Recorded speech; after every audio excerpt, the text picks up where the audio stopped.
Top 5 YouTubers जो आपको लगता है कि स्कैम कर रहे हैं? हमारा दोस्त एक ही है। कुछ सेबी रजिस्टर्ड आईएआरए भी ये काम करते हैं। सर आपका पैसा नुकसान हुआ है ना, अरे रिकवरी करवा देंगे सर, आपको इतनी फीस देनी है, आप इतनी फीस दीजिए, उसके बाद प्रॉफिट होगा, प्रॉफिट पे प्रॉफिट शेयरिंग करेंगे, आपको अलग से कोई फीस देने की जरूरत नहीं है। या आप पहले लोगों को चैनल पर बुलाते हैं, उसके बाद वीडियो डिलीट करके उन्हीं को एक्सपोज वीडियो बना देते हैं। बट कई बार ऐसा होता है कि बहुत सारे रिटेल इन्वेस्टर ट्रेडर मार्केट को सिर्फ इसलिए छोड़ के चले जाते हैं बिकॉज हम रूल्स जो रेगुलेटर लेके आता है उसके साथ वो कनेक्ट नहीं कर पाते। आपको कोई भी अमीर नहीं कर सकता है। The only way to get rich is work work work. Infinite beacon करके 5,000 करोड़ रुपए का ग्रुप है। हमने अपनी जेब से 10,000 रुपए उस पॉन्जी स्कीम में लगाए। विद इन 5 डेज हमारा 10,300 में बदल गया। 3% रिटर्न इन अ वीक। आपका 10,000 का मैं लाख रुपए कर दूंगा एक महीने के अंदर। कोई जादू है क्या? जो सच कोई सुनना नहीं चाहता है या बताना नहीं चाहता है या खोजना नहीं चाहता है उसके बारे में बात करते हैं। हमारी किसी से कोई दोस्ती नहीं है। हम उस बंदे को गलत प्रूव करके सामने अपने चैनल पे बोलते हैं तुमने गलत किया, हम तुम्हारा वीडियो डिलीट कर रहे हैं।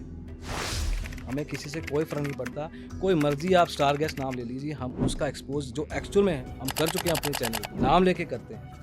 हम अलग से सेबी को ऐसे मन करता रहता है, बीच में सेबी को मेल कर देता हूँ, आप ये चीज़ कर दीजिए, आप ये चीज़ कर दीजिए। मुझे पता है कि करना होगा, कर लेंगे, नहीं तो नहीं करेंगे।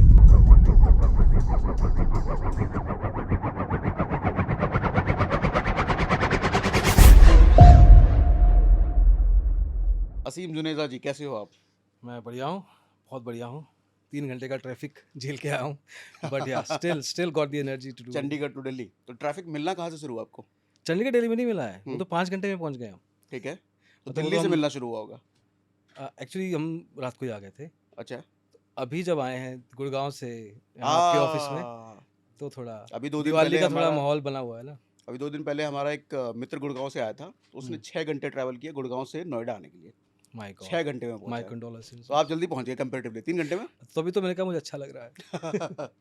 ठीक है, तो असीम जी इन दिनों क्या क्या कर रहे हो आप?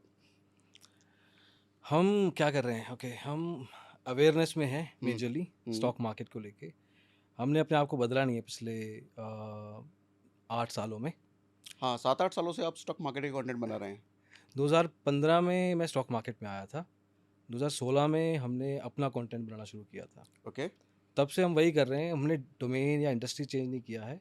जिस तरह से इंडस्ट्री के डायनामिक्स बदलते गए हैं, हमने अपने आप को मोल्ड करते रहे हैं with in terms of content.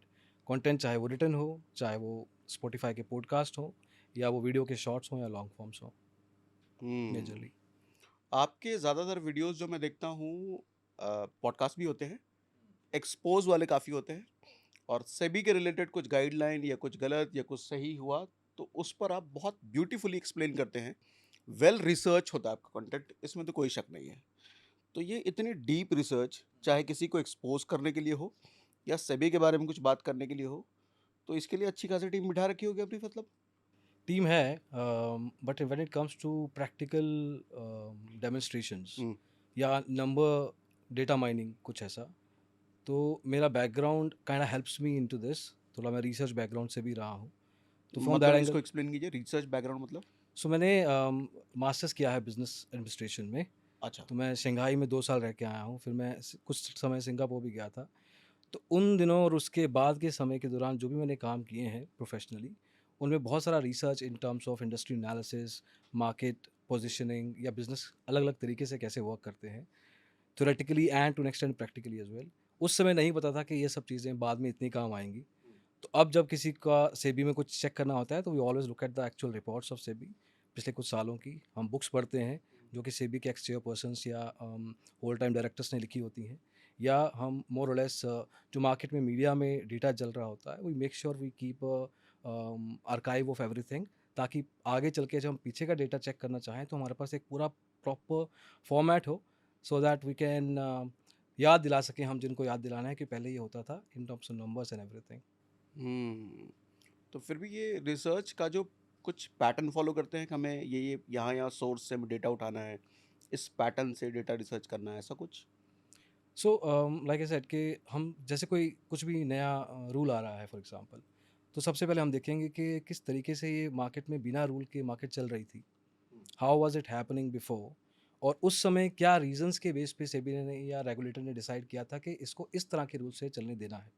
And then when the rule comes in, किस तरह से उसको चेंज, वो इंडस्ट्री के डायनामिक्स को कैसे चेंज करेगा, रिटेलर्स को कैसे देखेगा, ब्रोकर्स को कैसे देखेगा, एक्सचेंजेस कुछ ज़्यादा they kind of get accustomed to whatever changes SEBI does in पिछले कुछ सालों से। अभी ऐसा नहीं हुआ है, पहले से भी ऐसा होता रहा है। सो बहुत ज़्यादा रेजिस्टेंस एक्सचेंज लेवल से नहीं आता है, but when it comes to market participants in terms of intermediaries, जिसमें ब्रोकर आर आते हैं, और when it comes to retail investor, उनको बहुत शिफ्ट करना पड़ता है अपने आप को, अपने बिहेवियर को। कई लोग वैसे ही मार्केट से शिफ्ट हो जाते हैं, कई लोग मार्केट में अपने आप को, उनको अगर बिजनेस की तरह देखते हैं, अगर बिजनेस में कुछ चेंज करना पड़ता है तो अपने आप को चेंज करता है बिजनेस, जैसे कि हम कंटेंट को चेंज करते रहते हैं अपने बार बार डिपेंडिंग ऑन इंडस्ट्री डायनामिक्स। तो ट्रेडर भी चेंज करता है, इन्वेस्टर भी चेंज करता है, बट कई बार ऐसा होता है कि बहुत सारे रिटेल इन्वेस्टर ट्रेडर मार्केट को सिर्फ इसलिए छोड़ के चले जाते हैं बिकॉज ऑफ द रूल्स जो रेगुलेटर लेके आता है उसके साथ वो कनेक्ट नहीं कर पाते हैं। आपने जो कहा अभी कंटेंट हम बदलते रहते हैं, ये कंटेंट बदलने का मतलब किस किस तरह के कंटेंट और क्यों बदलते हैं? क्या ऑब्जर्वेशन रहती है आपकी कंटेंट को लेकर के? सो कंटेंट का इंडस्ट्री या डोमेन चेंज नहीं होता है, कंटेंट का बताने का तरीका चेंज होता है। सो पहले 200 वीडियो जो डिजिटल ब्लॉगर पे हमने किए थे, उसमें मेरी सिर्फ आवाज़ थी, ऑडियो, वीडियो नहीं था। या back in 2016 voice over only. Voice over होता था, एक प्रेजेंटेशन बनाते थे हम। आई वाज अलोन, मैं अकेला ही था तब, तो मैं प्रेजेंटेशन बनाता था और दिन में मैं 3 वीडियोस ऐसे शूट करता था। 3 और वीडियो रोज? रोज़ 3 वीडियोस, और रोज़ 2 पब्लिश होते थे हम्म। और एक आर्काइव में जाता था। I used to do a lot of other things, मैं दिन के 5 आर्टिकल लिखता था, वो अलग स्टोरी है। तो पहले हम ऑडियो वॉइस ओवर्स करते थे विद वीडियो प्रेजेंटेशन, उसमें भी ब्रोकर्स के कंपैरिजन्स एंड ब्रोकर इंडस्ट्री के बारे में क्या चल रहा है and everything. This is where we started from. And आगे आगे चल चल के when we I got the confidence कि यार सामने आता हूँ, तो मैं एक इंडिया बुल्स के इवेंट में गया था, वहाँ पे पहली बार मैं चेहरे के साथ वीडियो बनाया था। मैंने रिमेंबर बैक इन 2018-19 की बात है। फिर we generally started talking about जो भी सेबी मूव करता है या मार्केट में जो भी नई न्यूज़ आती है, वीडियो बना दो। दिन का एक वीडियो चल रहा है, दिन के 2 वीडियो चल रहे हैं। Then it started taking it more seriously कि हम सिर्फ जो चल रहा है उसकी बात ना करें, हम जो चीज़ें इम्पैक्ट करती हैं मार्केट में किसी भी लेवल के पार्टिसिपेंट को, let's start working on that. जिसके बारे में कोई भी बात नहीं कर रहा है, let's start working on that. जो सच कोई सुनना नहीं चाहता है या बताना नहीं चाहता है या खोजना नहीं चाहता है, उसके बारे में बात करते हैं। तो धीरे धीरे इन लास्ट 2.5 ईयर्स हमने अपने आप को in terms of content research and production बहुत सीरियसली लिया है। हम बहुत ज़्यादा वीडियोस नहीं करते हैं अब, but we have made sure कि हम पॉडकास्ट भी करें ताकि लोगों को अवेयर कर सकें। हम पॉडकास्ट भी generally 90% of the podcast that we do are from the retail traders self. हम वो कुछ स्टार गेस्ट लाए हैं बीच बीच में, but it hasn't really worked well. तो जनरली हम रिटेल ट्रेडर इन्वेस्टर को ही बुलाते हैं कि भाई तुम ही आओ, तुम ही बताओ तुम्हारी जर्नी क्या है। That is one aspect. हम बाज़ार के बोल करते हैं, जहाँ पे हम शहरों में जाते हैं, लोगों से पूछते हैं। गांव में भी गए थे एक पंजाब के गांव में, वी काइंड ऑफ आस्क्ड कि सेबी के पता है आपको सेबी क्या है? तो ऑब्वियसली किसी को नहीं पता है, मोस्ट लाइकली उनको आरबीआई भी नहीं पता होगा। So but try to get the idea कि कितना किस लेवल के लोगों को क्या अंडरस्टैंडिंग है और क्या बोल के उनको बहलाया जा सकता है। उस चीज़ की एक ग्राउंड लेवल की रियलिटी चेक हम खुद करने जाते रहे हैं। तो that is one format of content. फिर रिसर्च का कंटेंट आ जाता है, फिर एक्सपोज का कंटेंट आ जाता है। So there are different formats of content जो हम धीरे धीरे अपने आप में लेके आते रहे हैं। बट इंडस्ट्री और retail investor that has been always at the correct. हमने अपने आप को in terms of industry shift नहीं किया है। We are not channel that moves about things और उन चीज़ों के बारे में बात करते हैं जो चल रही हैं। हम उन बारे में बात कर रहे हैं जिनके जो चल नहीं रही हैं, जिनके बारे में कोई बात नहीं कर रहा है, हम वो बात करते हैं। ट्रू। आपके बारे में जब हम रिसर्च कर रहे थे तो एक इल्ज़ाम आप पर मुझे समझ में आया ओके। कि आप पहले लोगों को चैनल पर बुलाते हैं, उनसे बातें करते हैं, हाँ, उसके बाद वीडियो डिलीट करके उन्हीं को एक्सपोज वीडियो बना देते हैं।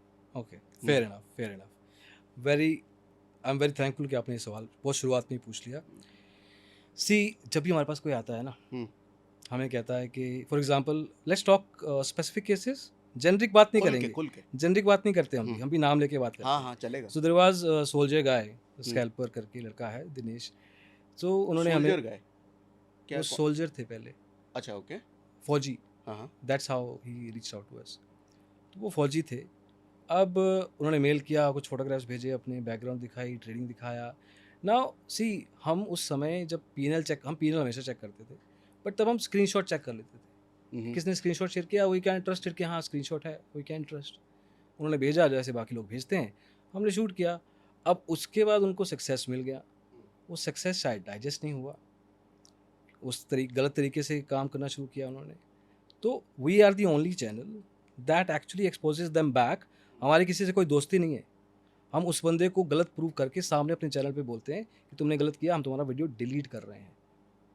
That is the only thing, we are the only channel who is doing it. I mean वही जो गेस्ट होते हैं ना, वो कहीं और भी जाते हैं, शायद वो लोग भी वीडियो डिलीट कर देते हैं, बट वो दोबारा वीडियो नहीं बनाते हैं कि हमने डिलीट कर दिया. हम अपनी आके गलती मानते हैं कि हमने हमने अपने आज की तारीख में, अगर आपको अप्लाई करना है ना किसी को, कोई भी जो भी देख रहा है इस वीडियो को, आप अप्लाई करके देखो.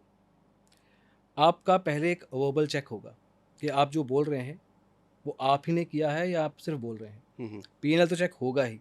इनकॉग्निटो मोड में आप स्क्रीन शेयर करके दिखाएंगे, हम पीएनएल आपका वहाँ पे आपके लॉगिन पे, अब हम लॉगिन नहीं लेते हैं, आप लॉगिन करिए खुद और स्क्रीन रिकॉर्डिंग में दिखाइए, और सॉरी स्क्रीन शेयरिंग में दिखाइए. उसके बाद आपसे एक फॉर्म भरवाते हैं. उस फॉर्म में लिखा होता है कि मेरा कोई प्राइवेट टेलीग्राम चैनल नहीं है, मैं कोई इलीगल अनरजिस्टर्ड टिप्स नहीं देता हूँ, मैं सेबी का कोई रूल्स का वायलेशन नहीं करता हूँ. उसके बाद उसका साइन करवाते हैं, वो फॉर्म सबमिट होता है. जो फॉर्म सबमिट करता है उसी को ही हम मौका देते हैं अपने पॉडकास्ट के रूप में, गेस्ट के रूप में बैठने का. हम अगर 10 लोगों से बात कर रहे हैं ना, तो 3 का पीएनएल वेरीफाई होता है, 7 लोग झूठ बोल रहे होते हैं, पीएनएल में लॉस में होते हैं, और 3 में से एक ही बंदा साइन करके देता है कि हम साइन करने को तैयार हैं. एज ऑफ नाउ हम उस स्टेज पे हैं. हो सकता है इसमें भी लूप होल हो, आगे चल के हम उसको भी इम्प्रूव करेंगे. हमारा दोस्त एक ही है, retail investor.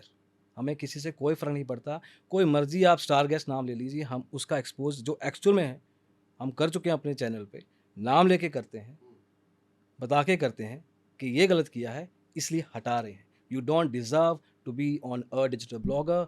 We have a very respected channel. हम बहुत मेहनत करते हैं अपने काम में, और कई बार कोई गलत तरीके से बता के कुछ आ जाता है तो उसको बाहर निकालने का भी हिम्मत रखते हैं. तो आपके साथ जो गेस्ट आए होते हैं और उनको जब आप एक्सपोज करते हैं, तो वो गेस्ट का फिर से रिएक्शन क्या रहता है? वो कहते हैं कि चैनल वीडियो डिलीट कर दो भाई, ये क्या कर दिया, हम तो दोस्त थे, ऐसा कुछ? बहुत सारे, देखो पहली बात तो बहुत सारे केस हुए नहीं है, 2 या 3 केस हुए हैं. और उन केसेस में भी उन्होंने कहा है कि जब मैंने कहा कि I am gonna delete your video, the person started crying and the person said कि बट देन उनको भी पता है ना कि I can't stand with that person any more. उन्होंने मुझे भी तो बेवकूफ़ बनाया ना. They kind of fooled us as well, because या तो है ना कि उन्होंने बता के रखा है कर दो कोई चक्कर नहीं है, उन्होंने झूठ बोला है हमें भी, तो हम क्यों ना करेंगे? We don't have an option. वो रोते रहें, वो करते रहें, हमारे पास कोई इमोशन नहीं है सर आपके लिए. तो झूठ क्या है? वो लॉस मेकिंग ट्रेडर थे और उन्होंने प्रॉफिट मेकिंग अपने आप को बताया और आपके पास आए. That's a huge lie sir. ये छोटा झूठ नहीं है. हाँ, आप उसके बेस पे ही तो market, C somebody comes on a podcast, उनका एक ऑडियंस बेस बनता है, उनका एक ट्रस्ट बनता है. क्यों ट्रस्ट बनता है? क्योंकि वो इस पॉडकास्ट पे आए हैं, हमारे पॉडकास्ट पे आए, हमने बहुत मेहनत करके कुछ एक हल्का फुल्का ट्रस्ट फैक्टर क्रिएट किया है. अगर हम किसी के साथ प्लेटफॉर्म शेयर करते हैं तो उसके साथ भी वो ट्रस्ट साथ में जाता है. हमारे नाम पे ट्रस्ट के बेस पे वो बंदा अगर कुछ गलत काम करता है तो सर वो झूठ छोटा तो है नहीं. सर बहुत अच्छी बात यह है कि हमने कुछ लीगल नहीं किया. We could have done that as well. This is a clear case of 420. झूठ बोला जा रहा है ना, और हमारे ट्रस्ट के बेस पे लोगों को मिसलीड किया जा रहा है. I mean we are the only channel that talks about not misleading retail investor, और हमारे चैनल पे आके ही ऐसे गलत काम करके आप उनको मिसलीड करते हो. तो ट्रेडर्स ऐसा क्यों करते हैं? वो खुद लॉस में होते हैं लेकिन अपने आप को प्रॉफिटेबल क्यों दिखाते हैं? Okay, that's a different question. Trader investor और नॉर्मल इंसान भी ना, ट्रेडर इन्वेस्टर कौन है? नॉर्मल बंदा ही तो है. नॉर्मल बंदे को मिसलीड करना, आजकल यूट्यूब और इंस्टाग्राम एंड ये नई स्टारशिप जो बन गई हैं, फॉलोअर बेस बन गया है, people look up to other people कि यार ये जो बोल रहे हैं इनका 1 मिलियन फॉलोअर है या 5 मिलियन फॉलोअर है, ये सच ही बोल रहे होंगे. इनको तो कितने लाखों लोग देखते हैं, करोड़ों लोग देखते हैं. तो बेस्ड ऑन दैट आज कोई शाहरुख खान आके अगर वो गुटखा वगैरह कुछ सेल्स, पान मसाला एंड ऑल दैट, तो अगर कोई जो पान खाता है, पान मसाला खाता है, तो अपने घर पे जाके कहेगा कि शाहरुख खान खा रहा है, अजय देवगन खा रहा है, अक्षय कुमार खा रहा है, तो मैं क्यों ना खाऊं? Now there is a reason to believe कि जो मैं कर रहा हूँ वो सही कर रहा हूँ. तो जो लोग मिसलीड होते हैं उनको लगता है कि वो सही कर रहे हैं, लेकिन एक्चुअली में वो सही नहीं कर रहे ना. तो that is the wrong. People in general R normal, उनको लगता है कि बहुत भोले भाले होते हैं, बट थोड़ा कई लोगों में लालच भी आ जाता है कि शायद जल्दी अमीर होना का तरीका है और ये हमें बता देंगे तो हम अमीर हो जाएंगे. That is absolutely wrong. आपको कोई भी अमीर नहीं कर सकता है. The only way to get rich is work work work. मैं दिन में 12 से 14 घंटा काम करता हूँ sir. I am a workaholic, और 2006 से, इनफैक्ट उससे भी पहले से, and I don't regret it. I mean workaholic is a negative word, but I love what I do. और जो लोग अपने पैशन को पा गए हैं, I mean that's why you here that, ये थोड़ा फिलोसफिकल हो जाएगा, बट अपने आप को पा लेना ना, कि तुम क्यों आए थे ज़िंदगी में। अगर तुम सही समय पे पा गए, जितनी जल्दी पा गए, तुम्हारे पास उतना ही समय बाकी है उस चीज़ को और बड़ा करने का। तो उस by God's grace I was lucky enough कि मैं सही टाइम पे पा पाया उस चीज़ को, and that's why I work. अब मेहनत करके ही सर कुछ किया जा सकता है। Quick gate quick rich schemes जो होती है ना, वो नुकसान ही पहुंचाती हैं, और वो इसीलिए लोग, जो आपका मेन सवाल है, इसीलिए लोगों के साथ नुकसान होता है। आप कई ऐसे लोगों के बारे में भी बात करते हैं जो फेक स्क्रीनशॉट या फेक पैनल वगैरह दिखाते हैं। लोग ऐसा करते क्यों हैं? उनको भी जल्दी अमीर होना है सर। एवरी दिखा दिखा के कैसे अमीर होना है? Sir, everybody wants to get hmm. Quick rich schemes, दोनों साइड हैं sir. Hmm. You need to understand this. आपको भी ये, सबको, ऑडियंस को भी समझना पड़ेगा कि जो इन्फ्लुएंसर या आउटसाइड यूट्यूब या इंस्टाग्राम कम्युनिटी आपको बहलाने की कोशिश कर रहा है, वो भी आप ही की नैया में है। और बहला के वो क्या हासिल करेगा? पैसा, आप ही से, आपको बहला के। Through courses, through views. Courses गलत नहीं होते हैं, लेकिन कोर्सेज के नाम पे जो टिप्स वगैरह बेची जाती है, कोर्स कुछ नहीं होता है उनके पास लेवल्स होते हैं। प्राइवेट टेलीग्राम और Instagram, sorry, your WhatsApp groups होते हैं, उसमें आपको जो बताया जाता है कि मैं ये ट्रेड ले रहा हूँ, आपकी मर्जी है, disclaimer, this is only for educational purpose. This is bullshit.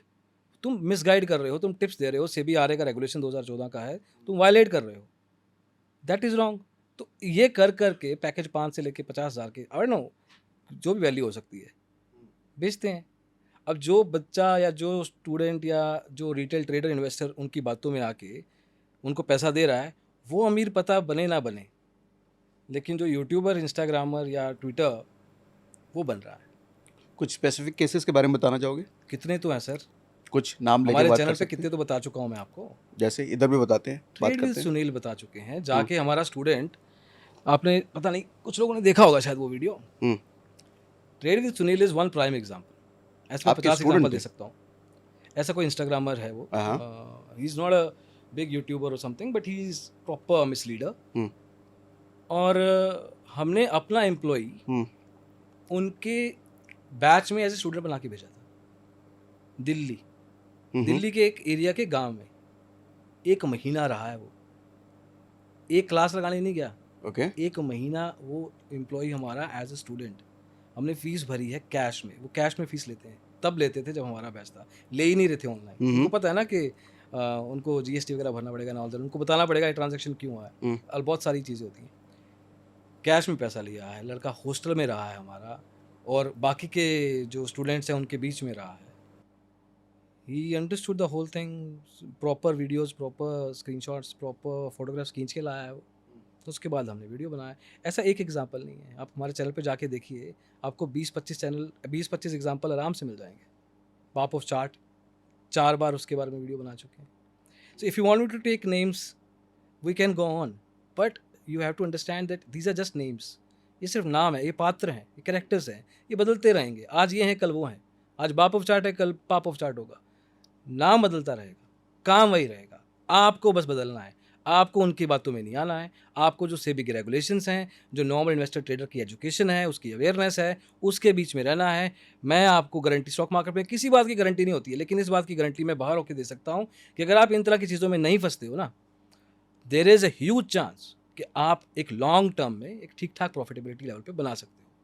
लेकिन जितनी जल्दी आप अमीर बनने की कोशिश करोगे, उतनी आपके हाथ में वो है, आप अपनी कब्र खोद रहे हो एक तरीके से। आप जल्दी जल्दी करने की कोशिश कर रहे हो, आप कब्र ही खोदे जा रहे हो। डोंट डू दैट, ये गलत रास्ता है। तो ये जो आप एक्सपोज करते हो, इस तरीके से एनालिसिस वगैरह लोगों के बारे में करते हो, उसके बाद सेबी तक भी बात पहुंचाते हो आप? सेबी तक ही पहुंचाते हैं सबके? अब तो हम थोड़ा आगे भी जाने लग गए हैं। अभी तक हम 15-20 सी, हम इसको एक्सपोज वर्ड ना, बड़ा वो ग्लोरीफाइड वर्ड है। ये कोई एक्सपोज नहीं। क्या कहना चाहेंगे इसको? This is normal research of people who are violating regulation. Sting operation?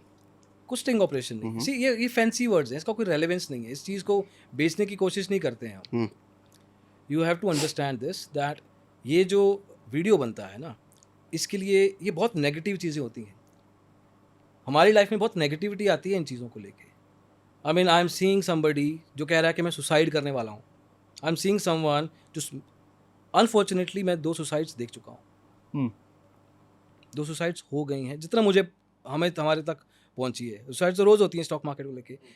I have talk to the families of 2 people, suicide कर दिया क्योंकि स्टॉक मार्केट में नुकसान हो गया। क्यों? किसी ने बोल दिया था अमीर जल्दी हो जाना है। So that's not the point. ये बहुत नेगेटिव फॉर्मेट ऑफ कंटेंट होता है for the people who created, जो बनाते हैं इस तरह के कंटेंट को, और बनाने के लिए रिसर्च करना पड़ता है। उनको पे करते हैं हम अपना पैसा देते हैं उनको, उनके ग्रुप्स का पार्ट बनते हैं। मतलब हमें कोई और काम नहीं है क्या? हम I am an MBA, I am 41 years old, I can do a lot of other things in life, but I have chosen to do this. But you have to understand this कि इसमें बहुत कुछ जाता है हमारा। हम्म पैसा तो जा ही रहा है, हम्म। टाइम भी जा रहा है, टाइम जाता है, एनर्जी और जाती है। जो चीज़ें हम देखते हैं हम्म। वो वाइब्स घर पे भी लेके आते हैं, कहीं और भी समाज में भी लेके आते हैं। We don't need this. तो ये क्या है, समाज सेवा? समाज सेवा नहीं है। फिर eventually this is all business. इससे आप रेवेन्यू कैसे बनाते हो अगर ये बिजनेस है तो? हम देखिए, मैं आपको पूरी जर्नी में बताना पड़ेगा फिर आप। हाँ बताओ ना। 2016 में जब हम शुरू हुए हैं ना, we started as a blog. Hmm. मैं पहले एंजल में था, I was vice as a president. Vice president? हाँ, ओके। तो मार्केटिंग है? Marketing Mumbai hmm. के ऑफिस में, जो कॉर्पोरेट ऑफिस है उनका। नाउ 1 साल मैं वहाँ रहा हूँ। हम्म। वहाँ भी एक अलग कहानी है। I was fired from there because I as a startup material. तो उन्होंने कहा, तो मैंने कहा कि चलो स्टार्टअप कर लेते हैं फिर। बट स्टार्टअप किया तो I as blogging, I am a good content creator in terms of writing as well. तो जैसे मैं आपको बता रहा था कि मैं 3 वीडियो बनाता था एंड ऑल दैट। ये मैं चेंबूर के अपने 1 BH के घर में रह रहा था, और रोज़ सुबह उठना, एक ही कमरा था, उसमें बेड है, टीवी है, टेबल है, चेयर है, एक छोटा सा दीवान है, और सुबह उठना और सीधा सीधा फ्रेश होके सीधा टेबल पे जाना, आर्टिकल लिखना दिन के 4 से 5, स्पॉटिफाई के पॉडकास्ट बनाना, 3 वीडियोस, मिनिमम 3 वीडियोस बनाना। उस टाइम शॉर्ट्स वगैरह नहीं होते थे, लॉन्ग फॉर्म ही था। ये रोज़ का काम था, रोज़ यही करना है। दिस कंटिन्यूड फॉर गुड 2-2.5 साल तक चला ये। जब हम ब्लॉग बनाते हैं तो हम लिखते हैं स्टॉक मार्केट में, एजुकेशन के बारे में, ब्रोकर इंडस्ट्री के बारे में, एंजल हो गया, नाम नहीं ले सकते चलो, but whatever the names of the brokers are, उनके रिव्यू करना, उनकी ट्रेडिंग ऐप्स के बारे में, उनकी कंप्लेंट्स के बारे में, all that. I am good in SEO। Marketing में MBA किया है तो SEO आता है। SEO से you can rank on Google. तो हमारे आर्टिकल्स artistofblogger.com के, या हमारे 7 ब्लॉग्स हैं over a period of time, उन ब्लॉग्स को हम रैंक करते हैं। सारे के सारे स्टॉक मार्केट डोमेन के हैं, कोई इंग्लिश में है, कोई हिंदी में है, कोई एजुकेशन का है, कोई अवेयरनेस का है, सब रैंक होते हैं। लोग क्लिक करते हैं, वेबसाइट पे आते हैं, लीड देते हैं। वो लीड, उसमें लिखा रहता है कि this is going to be passed on to the broker. वो लीड ब्रोकर के पास जाती है। Broker are clients. This is a B2B business proper. This is how it started. 2019 में हमने स्टॉक पाठशाला ऐप अपना बनाया, वो एजुकेशन के बारे में थी। stockpathshala.com मैंने खुद, मुझे वो मोमेंट याद है कि मैंने ऐसे ही खरीद लिया था डोमेन। मैंने कहा खरीद लेते हैं, let's see what will do with this. मुझे पता नहीं था मुझे क्या करना है उसका, बट चलो ऐप बना। ओवर ए टाइम अलग पूरे इंडिया के, पैन इंडिया के अलग अलग ट्यूटर्स, NISM सर्टिफाइड होते हैं, कुछ IARA होते हैं, कुछ सबके PNL वेरीफाइड होते हैं। जिस तरीके से मैंने आपको बताया उसी तरीके से वो सब हमारे ट्यूटर्स हैं जो ऑनलाइन पढ़ाते हैं, live sessions, batches, mentorship, and students भी हैं जो सीखना चाहते हैं। मैंने कभी भी अपना इन्फ्लुएंस यूज़ नहीं किया कि आप digitalblogger.com पे जाओ और लीड दो और मैं आपका डीमेट अकाउंट खोलूँगा। I have never used digitalblogger.com as a separate business. उसका traffic comes from Google. 80 to 85% of the traffic comes from search engines. नहीं, बट ये एक्सपोज ही बोलते हैं, चलो समझने के लिए। तो एक्सपोज वाले काम से कैसे बिजनेस आता है? एक्सपोज का कोई बिजनेस नहीं है। कोई बिजनेस नहीं है। वैसे पॉडकास्ट का भी कोई बिजनेस नहीं है। पॉडकास्ट इज पॉडकास्ट, अच्छा, एक्सपोज okay. एक्सपोज। तो जो हम दिल्ली या गांव में जाके एक शूट दिल्ली का हमें अगर हम 3-4 लोगों की टीम को लेके जाते हैं तो 40 से 50 हज़ार का एक्सपेंस हो जाता है। ठीक है, उतना नहीं बनता है वीडियो से। अगर वीडियो को 2 लाख व्यूज़ भी आते हैं तो 15 से 20 हज़ार का रेवेन्यू। तो वो करने का पर्पज सिर्फ वीडियो है? अवेयरनेस है। अच्छा, हम अवेयरनेस। पैसा कहीं और से कमा लेंगे। We want to have, see, business में आपको अपनी पोजीशनिंग बनानी होती है। How do you want people to see you? लोग आपको कैसे देखें, करेक्ट? अब वो लोग देख रहे हैं स्टॉक मार्केट एजुकेशन के तौर पे या अवेयरनेस। मैं 2 चीज़ें बार बार रिपीट करे जा रहा हूँ। अब उस चीज़ को करने के बहुत सारे तरीके हैं। कहीं जहाँ पे आपको अपना कॉस्ट लगाना पड़ेगा, we don't see it as a cost, we see it as an investment. कहीं जगह पे आपको एक कम कॉस्ट का वीडियो या कम कॉस्ट का ब्लॉग या कम कॉस्ट का कोई भी कंटेंट आपको एक ठीक ठाक रेवेन्यू दे सकता है। Eventually this is business. कोई मसीहा नहीं है यहाँ पे। ये ऐसे बड़े फैंसी वर्ड्स आ जाते हैं। मसीहा जो अपने आप को बोलता है ना, वो सबसे बड़ा स्कैमर है। बोलने कुछ और वाले थे आप स्कैमर के पहले। बस आप समझ जाइए। I need to be civil. ये वर्ड जो मैं बोलने वाला था, ये वर्ड हमारा एक नॉर्मल वर्ड है। जब भी हम कोई स्कैमर को पकड़ते हैं ना, तो हमारा टीम के अंदर यही वर्ड है, हम उसको यही बोलते हैं। आज की तारीख में पिछले 2 महीने से हमने फ्रॉड फ्री इनिशिएटिव शुरू किया है। अब फ्रॉड फ्री में पहले तो हम खुद जा के रिसर्च करते थे कि भाई किसने किया, किसने बताया। लोग बताते थे गूगल फॉर्म भर के, और हम खुद अपना इन्वेस्टिगेशन करते हैं, हम खुद बनते थे। अब फ्रॉड फ्री में लोगों के साथ हो रहे हैं, रेडीमेड स्कैम्स हो रहे हैं। दे आर अप्रोचिंग अस, उनके पास प्रूफ्स हैं, दे कमिंग ना। वो सब चीज़ों में हमारा बहुत सारा रिसर्च बच जाता है। अब पहले स्कैम्स के पास हम जाते थे, अब सामने से खुद आ रहे हैं। अब स्कैम्स खुद आ रहे हैं और मल्टीपल्स में आ रहे हैं। तो it's the job is the same, but it is easier now. तो हम वही, हमारा मोडस ऑपरेंडी वही है। मोडस ऑपरेंडी मतलब हमारा काम करने का तरीका वही है। पहले भी हम अलग अलग अथॉरिटीज़ को अप्रोच करते थे। इस केस में भी हम जैसे अगर रजिस्टर्ड एंटिटी है तो हम उसको अप्रोच करते हैं कि these the violations that you have done. हम proper section, so we talk in legal terms. क्या आपने सेबी का 2023 का मास्टर सर्कुलर का सेक्शन 7.C कहता है कि आप पास्ट परफॉर्मेंस नहीं दिखा सकते। तो इतना क्या याद है आपको? या I mean bread and butter sir, I am research, I am told you right. गजब। ये सब रिसर्च का काम है। मैं आपको सारे सेक्शन बता सकता हूँ। 7.1 का कहता है, 7.2 क्या कहता है, 7.3 आपको 7D कहता है एडवर्टीजमेंट्स में क्या क्या चीज़ें नहीं कर सकते हैं। एक सेबी रजिस्टर्ड IARA अगर कह देगा कि मेरी बेस्ट रिसर्च एडवाइजरी कंपनी है, दैट्स ए वायलेशन। आप बेस्ट नहीं बोल सकते हैं, नंबर 1 नहीं बोल सकते हैं, टॉप नहीं बोल सकते हैं, दैट्स ऑल्सो वायलेशन। मतलब ऐसी ऐसी वायलेशंस लिखी हुई हैं जो IARA, जब हम काउंसलिंग में बैठते हैं, काउंसलिंग मतलब अगर किसी का स्कैम होता है, IARA registered, IARA broker, listed company, mutual funds, जो भी स्टॉक मार्केट में सेबी के अंडर आते हैं, अगर किसी का स्कैम होता है तो पहले पोर्टल्स वगैरह में जाते हैं। उसके बाद एक्सचेंज का, NSE या BSE MCX का कोई काउंसलिंग का सीनियर पर्सन बैठते हैं। दे ट्राई टू मीडिएट के दोनों पार्टीज के बीच में सुलह करवा दें। हम एक रिटेल इन्वेस्टर को इन तरह की मीटिंग्स में रिप्रेजेंट करते हैं। मैं ऐसी 40 से 50 उनकी बात लेकर के आप अथॉरिटी तक जाते हो। मतलब क्लाइंट भी बैठा होता है, क्लाइंट भी रहेगा, ट्रेडर भी रहेगा, स्कैमर भी रहेगा, उसका वर्ड कुछ हो रहा है जो हम कहते हैं, और हम भी रहते हैं। The NSE counsellor is there, BSE counsellor is there, उनमें से कोई एक रहता है। काउंसलिंग्स होती हैं 2। उसके बाद आर्बिट्रेशन होता है जहाँ पे सेबी के बंदे बैठते हैं, like SEBI executives people sit.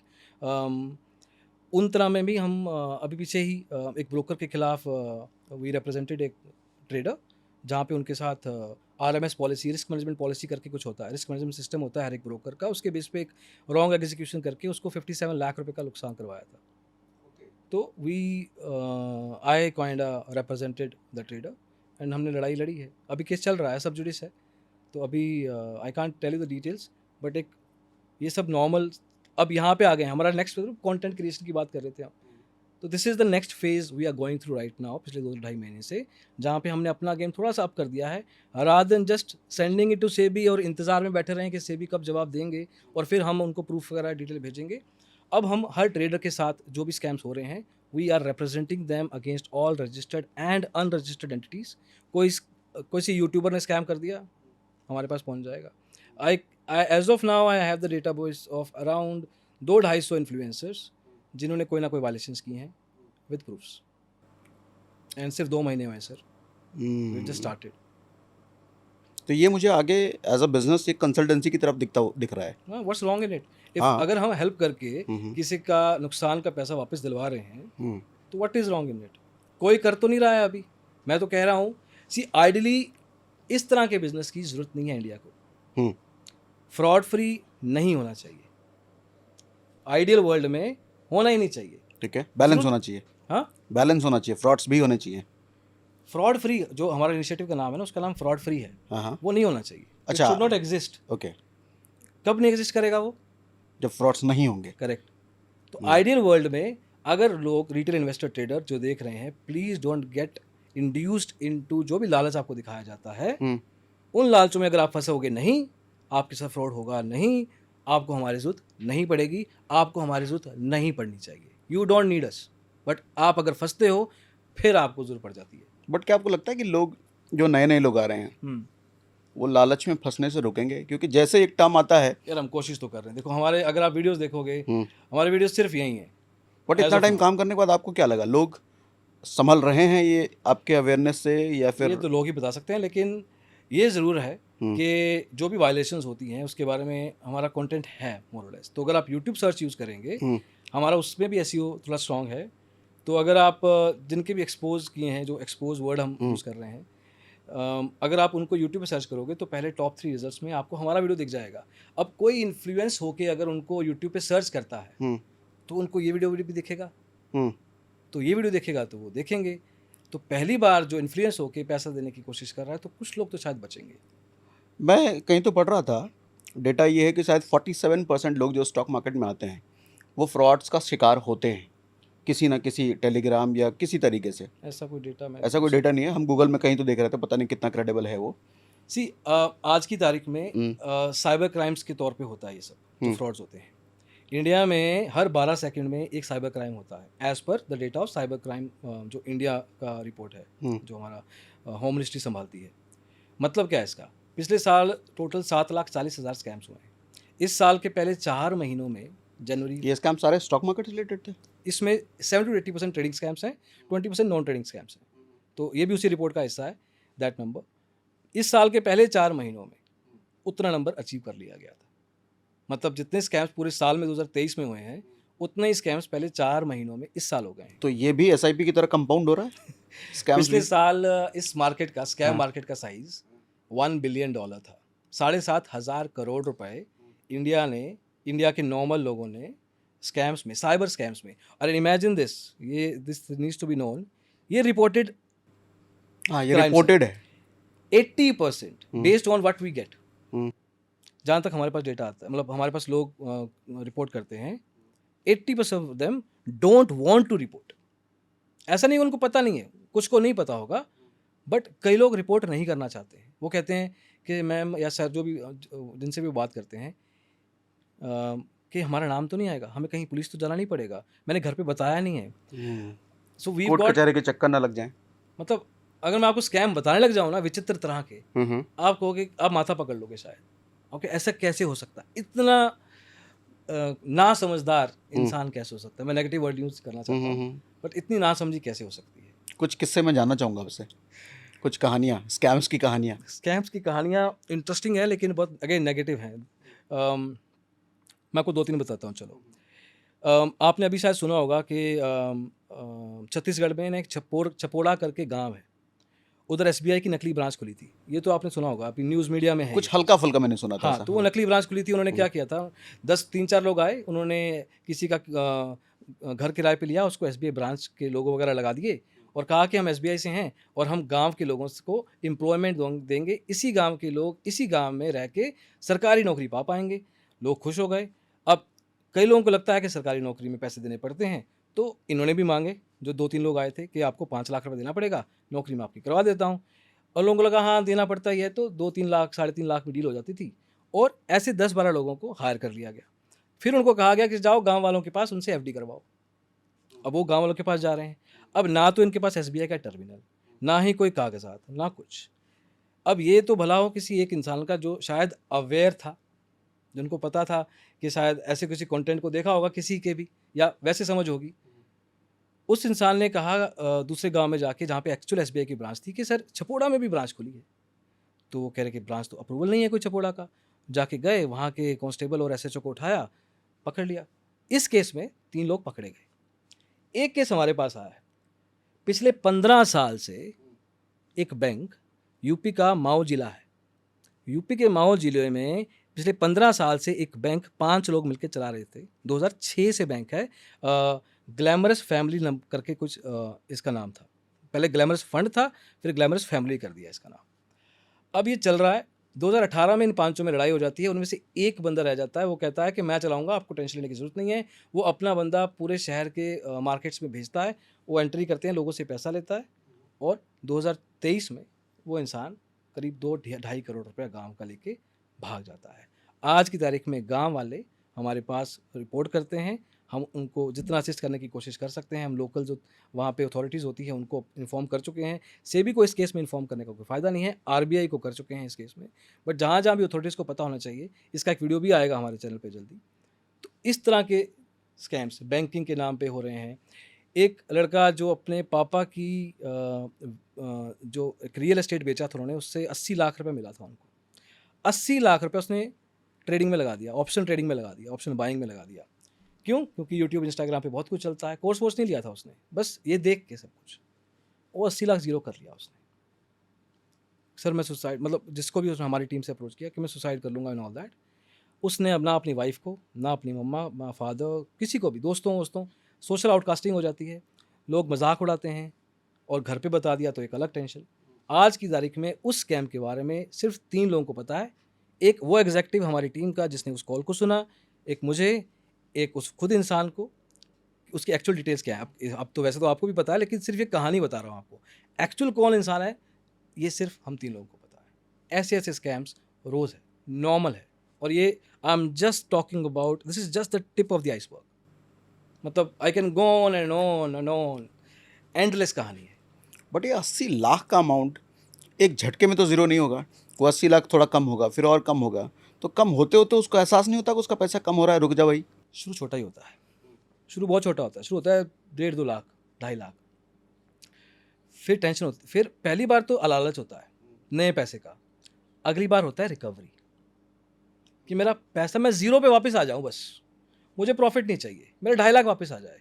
उसके लिए वो 2.5 लाख होती 3 लाख रुपए और लगाएगा, फिर यूट्यूबर के पास जाएगा, इंस्टाग्रामर के पास जाएगा, कोई बता दे, कैसा बता दे। ऐसे ऐसे इन्फ्लुएंसर भी बैठे हैं जो कि आपको रिकवरी की बात करते हैं, और सिर्फ अनरजिस्टर्ड नहीं है, कुछ सेबी रजिस्टर्ड IARA भी ये काम करते हैं। सर आपका पैसा नुकसान हुआ है ना, अरे रिकवरी करवा देंगे सर, आपको इतनी फीस देनी है, आप इतनी फीस दीजिए, उसके बाद प्रॉफिट होगा, प्रॉफिट पे प्रॉफिट शेयरिंग करेंगे, आपको अलग से कोई फीस देने की ज़रूरत नहीं है, हमारा काम है आपको रिकवरी करवाना। 1 लाख रुपए की फीस लेते हैं, 25 लाख रुपए का लॉस करवाते हैं, बंदा ब्लॉक कर देते हैं। This is normal. मतलब बहुत सारे लोग शायद कमेंट में आपको ये भी कहेंगे मेरे साथ हुआ है ऐसा, और दिस इंक्लूड्स एवरीबडी। जिस तरह से हर इंडस्ट्री में, हर डोमेन में ब्लैक एंड वाइट होता है, अच्छे लोग होते हैं, बुरे लोग होते हैं, इस केस में चाहे आप सेबी रजिस्टर्ड IARA ब्रोकर लगा लो, चाहे आप अनरजिस्टर्ड इन्फ्लुएंसर लगा लो, दोनों में ब्लैक एंड वाइट कुछ नहीं है, एवरीथिंग इज ग्रे। यहाँ पे आपको अच्छे भी मिलेंगे लेकिन बहुत कम, पूरी इंडस्ट्री को ख़राब कर देते हैं नेगेटिव वाले। IARA भी अच्छे हैं जो जेन्युइनली काम करना चाहते हैं, फ्यूचर बनाना चाहते हैं, but because of the other people वो भी ख़राब। ग्रे एक ऐसा स्टेट है जो बहुत कंफ्यूजिंग होता है। एक, हाँ, उसको नॉर्मल बंदे को पता नहीं कि अरे अच्छा बुरा, हीरो विलेन, ये सब नहीं है, ब्लैक वाइट नहीं है, बीच में है कुछ। अब वो मुझे खुद देखना है वो क्या है, अब खुद की समझ नहीं है, लेकिन मिसलीड कर, अरे मैं करवा दूंगा, टेंशन मत लो, देखो मेरे 1 मिलियन फॉलोअर्स हैं। पागल थोड़ी हैं वो लोग, अरे हाँ इनका प्राइवेट टेलीग्राम चैनल होगा, अरे 5,000 देने हैं कुछ, दिस इज़ द लैंग्वेज, कोई टेंशन नहीं हो, 5,000 लेंगे, अच्छा लोग लाख का लॉस, अरे लाख का प्रॉफिट करवा देंगे, कितनी देर में, 1 महीने के अंदर हो जाएगा। अरे आपका लॉस होगा, अरे मार्केट की कंडीशन है, होता रहता है ऊपर नीचे, कोई टेंशन नहीं है, आप 5,000 डालो, आप मार्केट, एक काम करो, पैसा मत दो मेरे को, आप फंड डालो, आप फंड डालो, मैं रिकवरी करवाता हूँ, मैं ट्रेड करूँगा, अकाउंट हैंडलिंग करूँगा मैं, दैट्स ऑल्सो ए स्कैम। मतलब मैं कह रहा हूँ कि आई कैन गो ऑन, ये 50 घंटे का पॉडकास्ट हो सकता है, because this is my day in day out, bread and butter, we do this all the day. तो ऐसे स्कैम्स जब आप सेबी के पास ले जाते हो तो वो कितना प्रोएक्टिवली एक्शन लेते हैं? Okay, now this is also a great question. See, तो सेबी एज ए रेगुलेटर ना, हम पूरी हिस्ट्री में नहीं जाएंगे, लेकिन मैं ये बताता हूँ कि सेबी के पास 4 तरह की पावर्स होती हैं एज ए रेगुलेटर। इसको कहते हैं लेजिस्लेटिव। लेजिस्लेटिव मतलब कागजी काम, नए नए एक्ट्स, नए रेगुलेशंस लेके आना। डेवलपमेंट में मतलब मार्केट को बड़ा करना, इन टर्म्स ऑफ नए तरह के प्रोडक्ट्स लेके आना, ऑप्शन ट्रेडिंग लेके आए, ETF लेके आओ, या REITs लेके आ रहे हैं जैसे आजकल रियल एस्टेट का कुछ, ये हो गया डेवलपमेंट का। Then you have quasi judicial. Quasi judicial मतलब कि मार्केट में जो भी ब्रीचेस होती हैं, जो भी रेगुलेशंस के वायलेशंस होते हैं, उन तरह के ऊपर एक ऑर्डर पास करना कि जो भी किसने गलत किया है उसको बताओ, उसके ऊपर पेनल्टी लगाओ, और उसको बताओ कि तुम गलत थे, क्यों थे, वायलेशंस क्या थी। And then there is executive powers, मतलब मार्केट में नए पार्टिसिपेंट्स को लेके आना, ब्रोकर्स को लेके आना, इंटरमीडियरीज को लेके आना, तो मार्केट को एक तरह से स्ट्रक्चर्ड रखना, ये 4 पावर होती हैं। अब हम 3 में नहीं जाएंगे, जो आपने सवाल पूछा है इन टर्म्स ऑफ सेबी के रेगुलेशन के वायलेशन, तो क्वाजी जुडिशियल पावर के अंदर आता है वो। अब क्वाजी जुडिशियल में सेबी ने जो रेगुलेटेड एंटिटीज़ हैं उनके ऊपर पिछले 2-3 साल में थोड़ा अच्छा काम करना शुरू किया है। पहले इनके पास सिर्फ एक पोर्टल स्कोर्स का हुआ करता था, वो भी पता नहीं कब बनाया गया था, शायद 2015-16 के बाद उसका यूआई मतलब यूज़र इंटरफेस चेंज नहीं हुआ और अंदर का भी काम वैसा ही था। लेकिन अभी पिछले टाइम पे स्कोर्स का एक नया वर्जन आया है, जहाँ पे आप शिकायत जब करते हैं तो बहुत क्लीन है, बहुत ईजी है, आपको बहुत मुश्किल नहीं होगी अगर आपको शिकायत करनी है। और अगर आप खुश नहीं हैं उस पोर्टल से, तो आपके पास स्मार्ट ओडीआर करके एक और पोर्टल है जहाँ पे आप एक्सचेंजेस के थ्रू ये जुडिशियल पावर का काम करवा, वो सुपेरियर हो गया, वो नेक्स्ट लेवल हो गया। सुपीरियर कह सकते हैं कि हाँ, इधर नहीं हुआ तो उधर। और उसमें जैसे मैं आपको पहले बता रहा था कि आप शिकायत करते हैं, फिर काउंसलिंग होती है, फिर आर्बिट्रेशन, तो वो वहाँ सब होता है। तो इन तरह के मामलों को एक्सपेडाइट करने के लिए, कि फैसला जल्दी सुनाने के लिए, सेबी ने इसको आउटसोर्स कर दिया है। पहले सेबी खुद देखता था, अब एक्सचेंजेस को बोल दिया कि भाई तुम लोग देखो, हमारे पास काम और भी है, मोर और लेस। तो विद दैट एंगल हर एक जो पार्टी को एक टाइम मिलता है कि आपको, अगर हमने कंप्लेंट की है तो दूसरी पार्टी को इतने दिनों के अंदर रिस्पॉन्स देना ही देना है, नहीं तो ऑर्डर पास कर देंगे। दूसरी पार्टी ने किया तो हमें भी टाइम मिलेगा, तो it goes on like that. तो क्लोज करना एक ईटीए होता है उसका। अब ईटीए में क्लोज हो गया तो this is a good thing. तो एक शिकायत का रिस्पॉन्स, पहला रिस्पॉन्स कितने हाँ। टाइम में आ जाता है? 21 दिन मैक्सिमम मिलते हैं। 21 दिन? 21 दिन मिलते हैं दूसरी पार्टी को कि आप लीजिए बिंदास। फर्स्ट रिस्पॉन्स आने में 21 दिन? हाँ, 3 हफ्ते मिलते हैं। My God, okay. तो सी इसको नेचुरल जस्टिस बोलते हैं सेबी की भाषा में, कि दूसरे बंदे को पूरा टाइम दो, बाद में तेरे को हमें ये सुनने को ना मिले कि मुझे इतनी जल्दी में ये सब कुछ करना था and I could not properly put my point because मुझे सेबी ने टाइम कम दिया। तो सेबी के डॉक्यूमेंट्स में अगर आप देखोगे तो वो कहते हैं सेबी की भाषा में कि in order to provide natural justice to the both the parties we give them time and we make sure that whatever resources, जो भी रिसोर्सेज उनको चाहिए जवाब देने के लिए, उनका एक्सेस उनके पास हो। मतलब अगर शिकायत की है मैंने किसी के खिलाफ, तो मेरी शिकायत में क्या क्या प्रूफ मैंने दिए हैं, रिकॉर्डिंग, स्क्रीनशॉट्स, ट्रांजैक्शंस, व्हाटएवर, वो उसके पास पहुंचे और उसका काउंटर वो लेके आए। क्योंकि अगर मैं सच्चा हूँ और मैंने सच में ये स्क्रीन रिकॉर्डिंग दी हैं तो I will stand by it. वो कुछ मर्जी ले आए, उनके पास कोई आंसर होने वाला नहीं है। So in this level SEBI has done well. हालांकि इसमें भी एक अलग कॉन्वर्जेशन है जहाँ पे उसके अंदर ऑपरेशनली काम कैसे हो रहा है उसमें सेबी का थोड़ा फोकस होना चाहिए, वो नहीं है, वो अलग मतलब है, थोड़ा खुल अलग के बताइए डिस्कशन इसको। है। मतलब थोड़ा कि इन टर्म्स ऑफ जो काउंसलिंग्स होती हैं या जिस तरह का व्यू पॉइंट रखे जाते हैं, हाँ, वो हाँ। थोड़े प्रोफेशनल हो सकते हैं। जो बैकग्राउंड काउंसलर्स का होता है वो थोड़ा प्रॉपर, अभी भी अच्छा है background, but in terms of the regulations understanding थोड़ा सा इम्प्रूव हो सकता है। काउंसलिंग की बात कर रहा हूँ। तो मतलब Arbitration में एक्शन भी जो होगा वो ऊपर ऊपर एक्शन होगा? नहीं, देखो काउंसलिंग का काम भी क्या है, there is a reason probably for that. Counselling का काम है इंटरमीडिएशन करना। जैसे पंचायत बैठती है, आपस में सुलझाना, एक तरीके से ऑर्डर पास करना नहीं है उसका काम। उसका काम है कि सुलझा दो, दोनों पार्टीज में एक ने एक्सेप्ट कर लिया, अगर नुकसान करके दिया है तो आप दो इनको रिकवरी वापस and we are okay, case यहीं खत्म हो जाएगा। वो पंचायत में बैठते ना, काम खत्म, आगे बढ़ने की जरूरत नहीं है। तो शायद देयर इज प्रॉबेबली सेबी ने ये सोचा हुआ है कि इधर ज़रूरत नहीं है रेगुलेशंस की नॉलेज की, क्योंकि इनका काम सुलझाना है। बट जब आप आर्बिट्रेशन में जाते हैं, दैट इज़ नेक्स्ट लेवल। मतलब वहाँ पे इट इज़, आप जैसे आप कोर्ट में बैठे हैं ना, प्रॉपर वैसा ही है। क्या होता है आर्बिट्रेशन? मतलब आर्बिट्रेशन में एक तरीके से आप रहेंगे, आप एक रिप्रेजेंटेटिव को लेके आ सकते हैं अपने, वो एडवोकेट हो सकते हैं, नॉन एडवोकेट भी हो सकते हैं। दूसरी साइड रेगुलेटेड एंटिटी रहेगी, उसकी तरफ से भी एक या दो लोग रह सकते हैं। एक लॉयर रहते हैं जो कि लॉयर बैकग्राउंड से जनरली लोग रहते हैं जो कि एक्चुअल में इस को फैसिलिटेट करते हैं, मतलब एक्चुअल फैसला वो सुनाते हैं। उनके साथ भी 2-3 लोग और होते हैं जो कि अच्छी बैकग्राउंड से आते हैं, मतलब कि आपको कोई प्राइवेट कंपनी के चेयरपर्सन मिल जाएंगे, कोई पब्लिक कंपनी के करंट या एक्स डायरेक्टर मिल जाएंगे, एग्जीक्यूटिव डायरेक्टर मिल जाएंगे, एमडी मिल जाएंगे। सो द पीपल जिन्होंने दुनिया देखी है फाइनेंशियल स्पेस में, वो लोग बैठे हैं, तो उनको बरगलाना या उनको इंड्यूस या उनको बेवकूफ़ बनाना is almost next to impossible. तो वहाँ तक जाने के लिए क्या हर केस वहाँ तक जाता है, या फिर कोई मिनिमम क्राइटेरिया होता है कि इतने करोड़ का स्कैम हो तभी वहाँ तक? पिछले साल स्कोर्स पोर्टल पे 10,000 शिकायतें रजिस्टर हुई, आर्बिट्रेशन तक 150 पहुंची है। Okay, almost negligible. हमारा टारगेट है कि एटलीस्ट इस साल हम कोर्स में 14-15 हज़ार तक कंप्लेंट्स को ले जाएं खुद।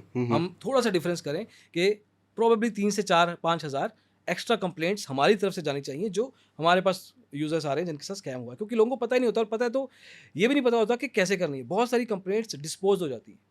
आपने कंप्लेंट डाली पर आपने प्रॉपरली नहीं सब कुछ टेक्निकल लैंग्वेज में लिखा, वायलेशन कौन सी हुई है, कौन सा वायलेशन हुआ है, एक्ट कौन सा है, प्रूफ्स कहाँ हैं, प्रूफ्स को कंप्लेंट के साथ मैच करना पड़ता है। There is a technical process for that. तो जनरली वो कंप्लेंट्स को भी डिस्पोज कर दिया जाता तो है। इसका मतलब तो ये हुआ कि कंप्लेंट की सुनवाई तभी होगी जब कंप्लेंट करने वाला टेक्निकली उसको सब कुछ पता हो। एटलीस्ट तो ये उसको तो ये वो बात पता हुई ना। नहीं, अगर आप एक नॉर्मल भाषा में हम्म। कहेंगे कि मेरे साथ इस बंदे ने मुझे इंड्यूस वर्ड, टेक्निकल वर्ड है इंड्यूस, स्ट्रॉन्गेस्ट वर्ड है सेबी की भाषा में, आपने इंड्यूस कर दिया ना, it is as good as fraud.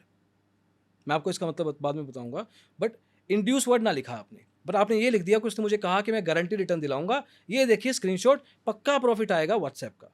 Good, आपने बात समझा दी, आपको बात समझानी आनी चाहिए। आपने कहा कि मेरे साथ स्कैम कर दिया, कंप्लेंट, ये रजिस्टर हो जाएगा। मतलब आपने कंप्लेंट डाल दी है, हाँ। मेरे साथ स्कैम कर दिया, ये नाम है, इसने मुझे ऐसा किया, कोई प्रूफ नहीं डाले, प्रूफ डाले भी तो वो मैच नहीं कर रहे हैं कंप्लेंट के साथ। At least it should be authentic enough, क्योंकि जिसके साथ शिकायत, जिसके खिलाफ शिकायत हो रही है, हर बार जरूरी नहीं है कि सच में वो गलत था। बिल्कुल सही। आपने कंप्लेंट कर दी इसका मतलब थोड़ी है कि वो गलत था, प्रूव करना पड़ेगा ना। तो वो चीज़ को बताना is important.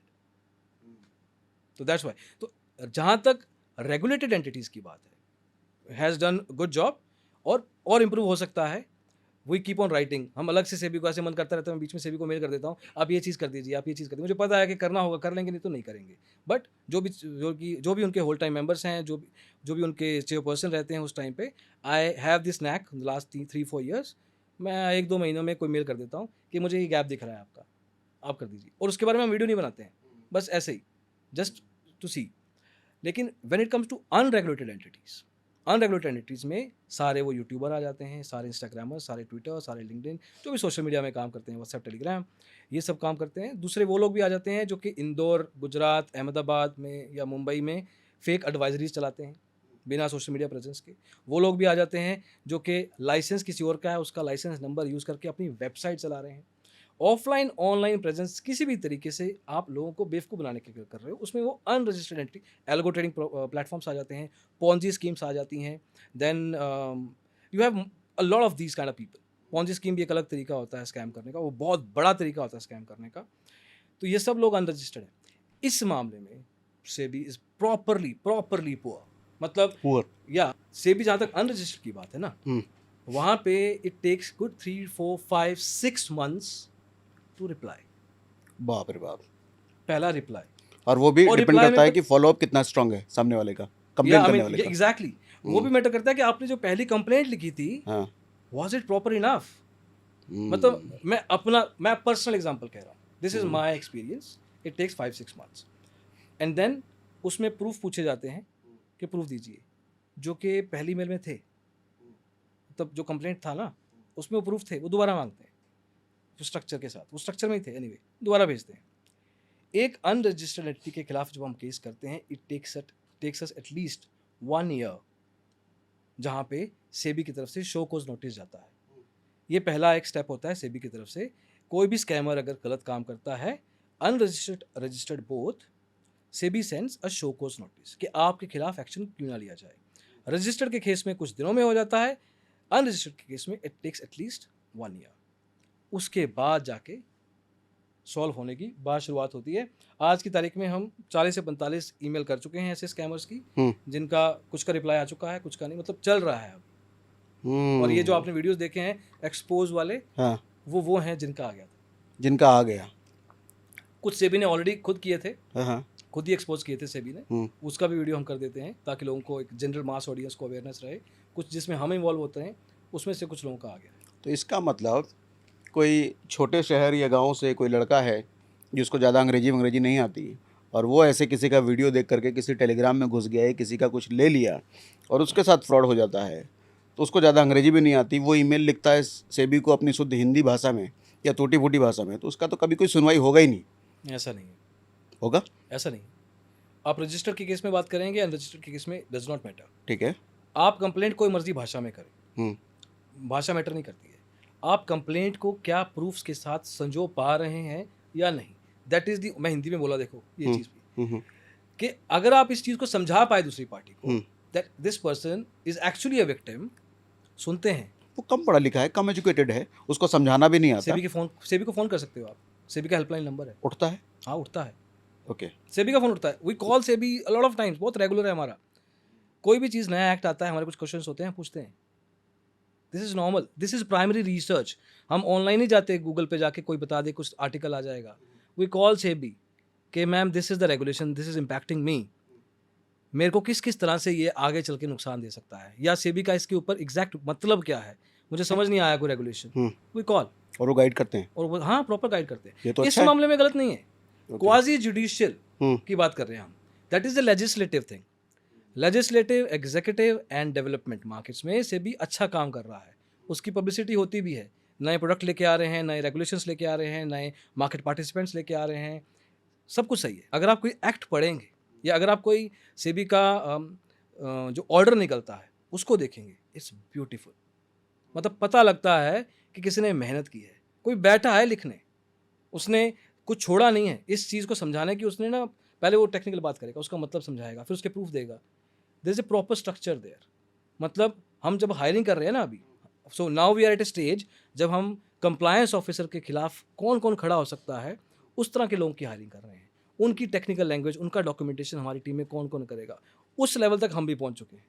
But point here is कि सेबी के orders in terms of other powers, no, कोई शिकायत नहीं है। इससे अच्छा ऑनेस्टली हो नहीं सकता, क्योंकि फॉर एग्जांपल T+2 T+1 ऐसे करके कुछ नई चीज़ें आ रही हैं, आ चुकी हैं, धीरे धीरे करके मूव हो रही हैं। तो SEBI Indian stock market is the only market, US, Germany और आपका यूके और शंघाई एंड देन सिंगापुर, ये मार्केट बहुत पीछे हैं इस मामले में। ये सेटलमेंट टाइम होता है कि आपने शेयर खरीदा, आपके अकाउंट में, डीमेट अकाउंट में कितने दिनों में शेयर दिखने, मतलब आप एक्चुअल ओनर कब बन जाएंगे। तो हम we are probably moving towards T+0 in the next 1 year और सो। ठीक है। आपके हिसाब से कुछ टॉप 5 यूट्यूबर्स जो आपको लगता है कि स्कैम कर रहे हैं? नहीं, नहीं, जब तक मेरे पास प्रूफ नहीं है मैं नहीं आंसर दे सकता। जिनका प्रूफ हो चुका है? प्रूफ सेबी के बाद ही होगा ना। मैंने एलिगेशन लगाया है सिर्फ, मैंने बोला है ये सब हुआ है, मैंने रिसर्च किया है, मैं प्रूफ करने वाला कौन? प्रूफ रेगुलेटर ही करेगा। नहीं, पास्ट में जिनके प्रूफ हो चुके होंगे। सो अब वो यूट्यूब से ओके, जिनके हमने एक्सपोज किए हैं वो अब इक्विटी मार्केट से धीरे धीरे आउट हो रहे हैं, भाग रहे हैं। वो फॉरेक्स, क्रिप्टो कर रहे हैं जो कि अनरेगुलेटेड हैं। नाम ले सकते हैं? देखो, अनरेगुलेटेड हैं, मुझे कोई फ़र्क नहीं पड़ता, जहाँ मर्जी जो करे, तो मुझे नाम लेने की ज़रूरत नहीं है इस केस में।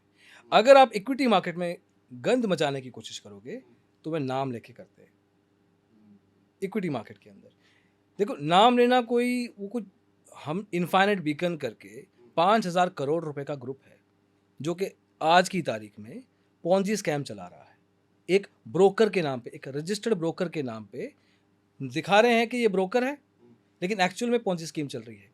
पुणे साइड, पुणे, महाराष्ट्र, पुणे के कुछ गांव भी हैं जहाँ के लोगों ने हमें अप्रोच किया है, प्राइवेट कॉल्स हैं जहाँ पे उनके साथ स्कैम नहीं, उनको नहीं पता भी स्कैम हुआ है, लेकिन उनको पता है कि जिनको हल्की फुल्की अंडरस्टैंडिंग है स्टॉक मार्केट की, कि अगर आप पैसा लगाते हैं तो महीने के 5%, 6% रिटर्न नहीं आता है, 10% रिटर्न नहीं आता है, और आता भी है तो गारंटेड नहीं आता है। तो गारंटेड वर्ड बोल के वहाँ पे चल रहा है। We invested 10,000 rupees in that Ponzi scheme. हमने अपनी जेब से 10,000 रुपये उस पॉन्जी स्कीम में लगाए, हम कस्टमर बने, हमने अपना KYC करवाया, कच्चा पक्का KYC ओके हो गया, क्योंकि कौन देख रहा है, अनरेगुलेटेड है। उसके बाद पैसा लगाया, विद इन 5 डेज हमारा 10,300 में बदल गया, 3% return in a week guaranteed, और कहा कि निकाल सकते हैं 21 दिन के अंदर। अब इसका एक अलग से वीडियो कर चुके हैं हम, इसमें PMO में मेल कर चुके हैं, उस महाराष्ट्र की CMO को मेल जा चुका है, क्राइम ब्रांच को जा चुका है, सेबी में जा चुका है, ED को मेल जा चुका है, EOW को मेल जा चुका है इसके बारे में। उन्होंने हमें कुछ शिकायतें भेजी हैं, उन्होंने भी हमारे खिलाफ साइबर क्राइम कंप्लेंट कर दी है, हमें लीगल नोटिस भेजा है, too many things, both sides. लेकिन 10,000 का 10,300 कर दिया तो अच्छी बात है।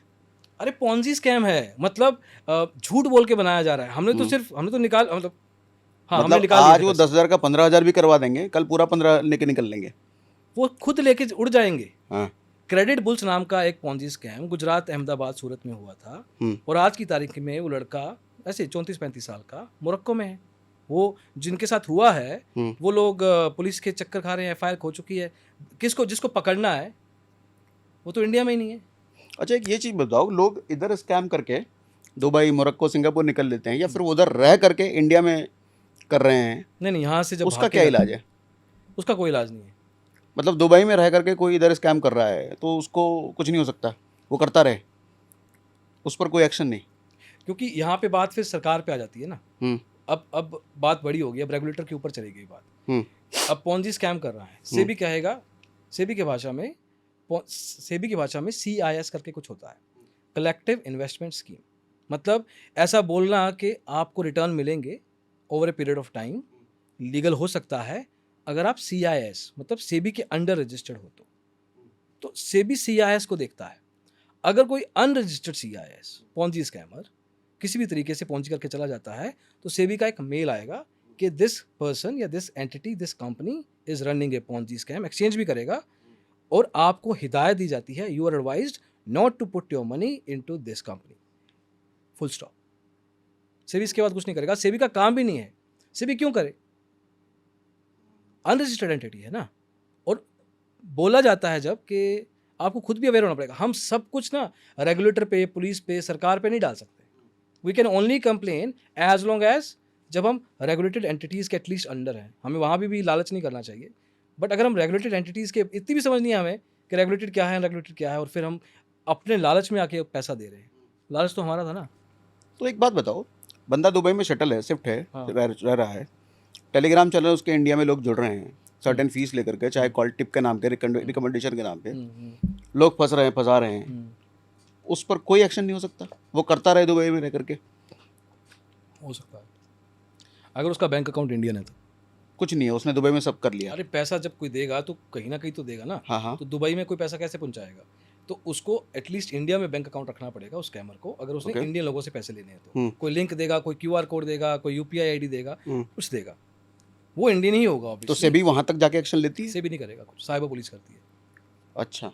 सेबी का आप समझिए, regulated entities is a major crux. उसके लिए उन्होंने अदालत बना रखी है, ऑनलाइन अदालत, स्कोर स्मार्ट ODR। उसके बाद वो जो आपको मैंने बताया, उसके बाहर का काम ना समाज सेवा है सेबी की तरफ से।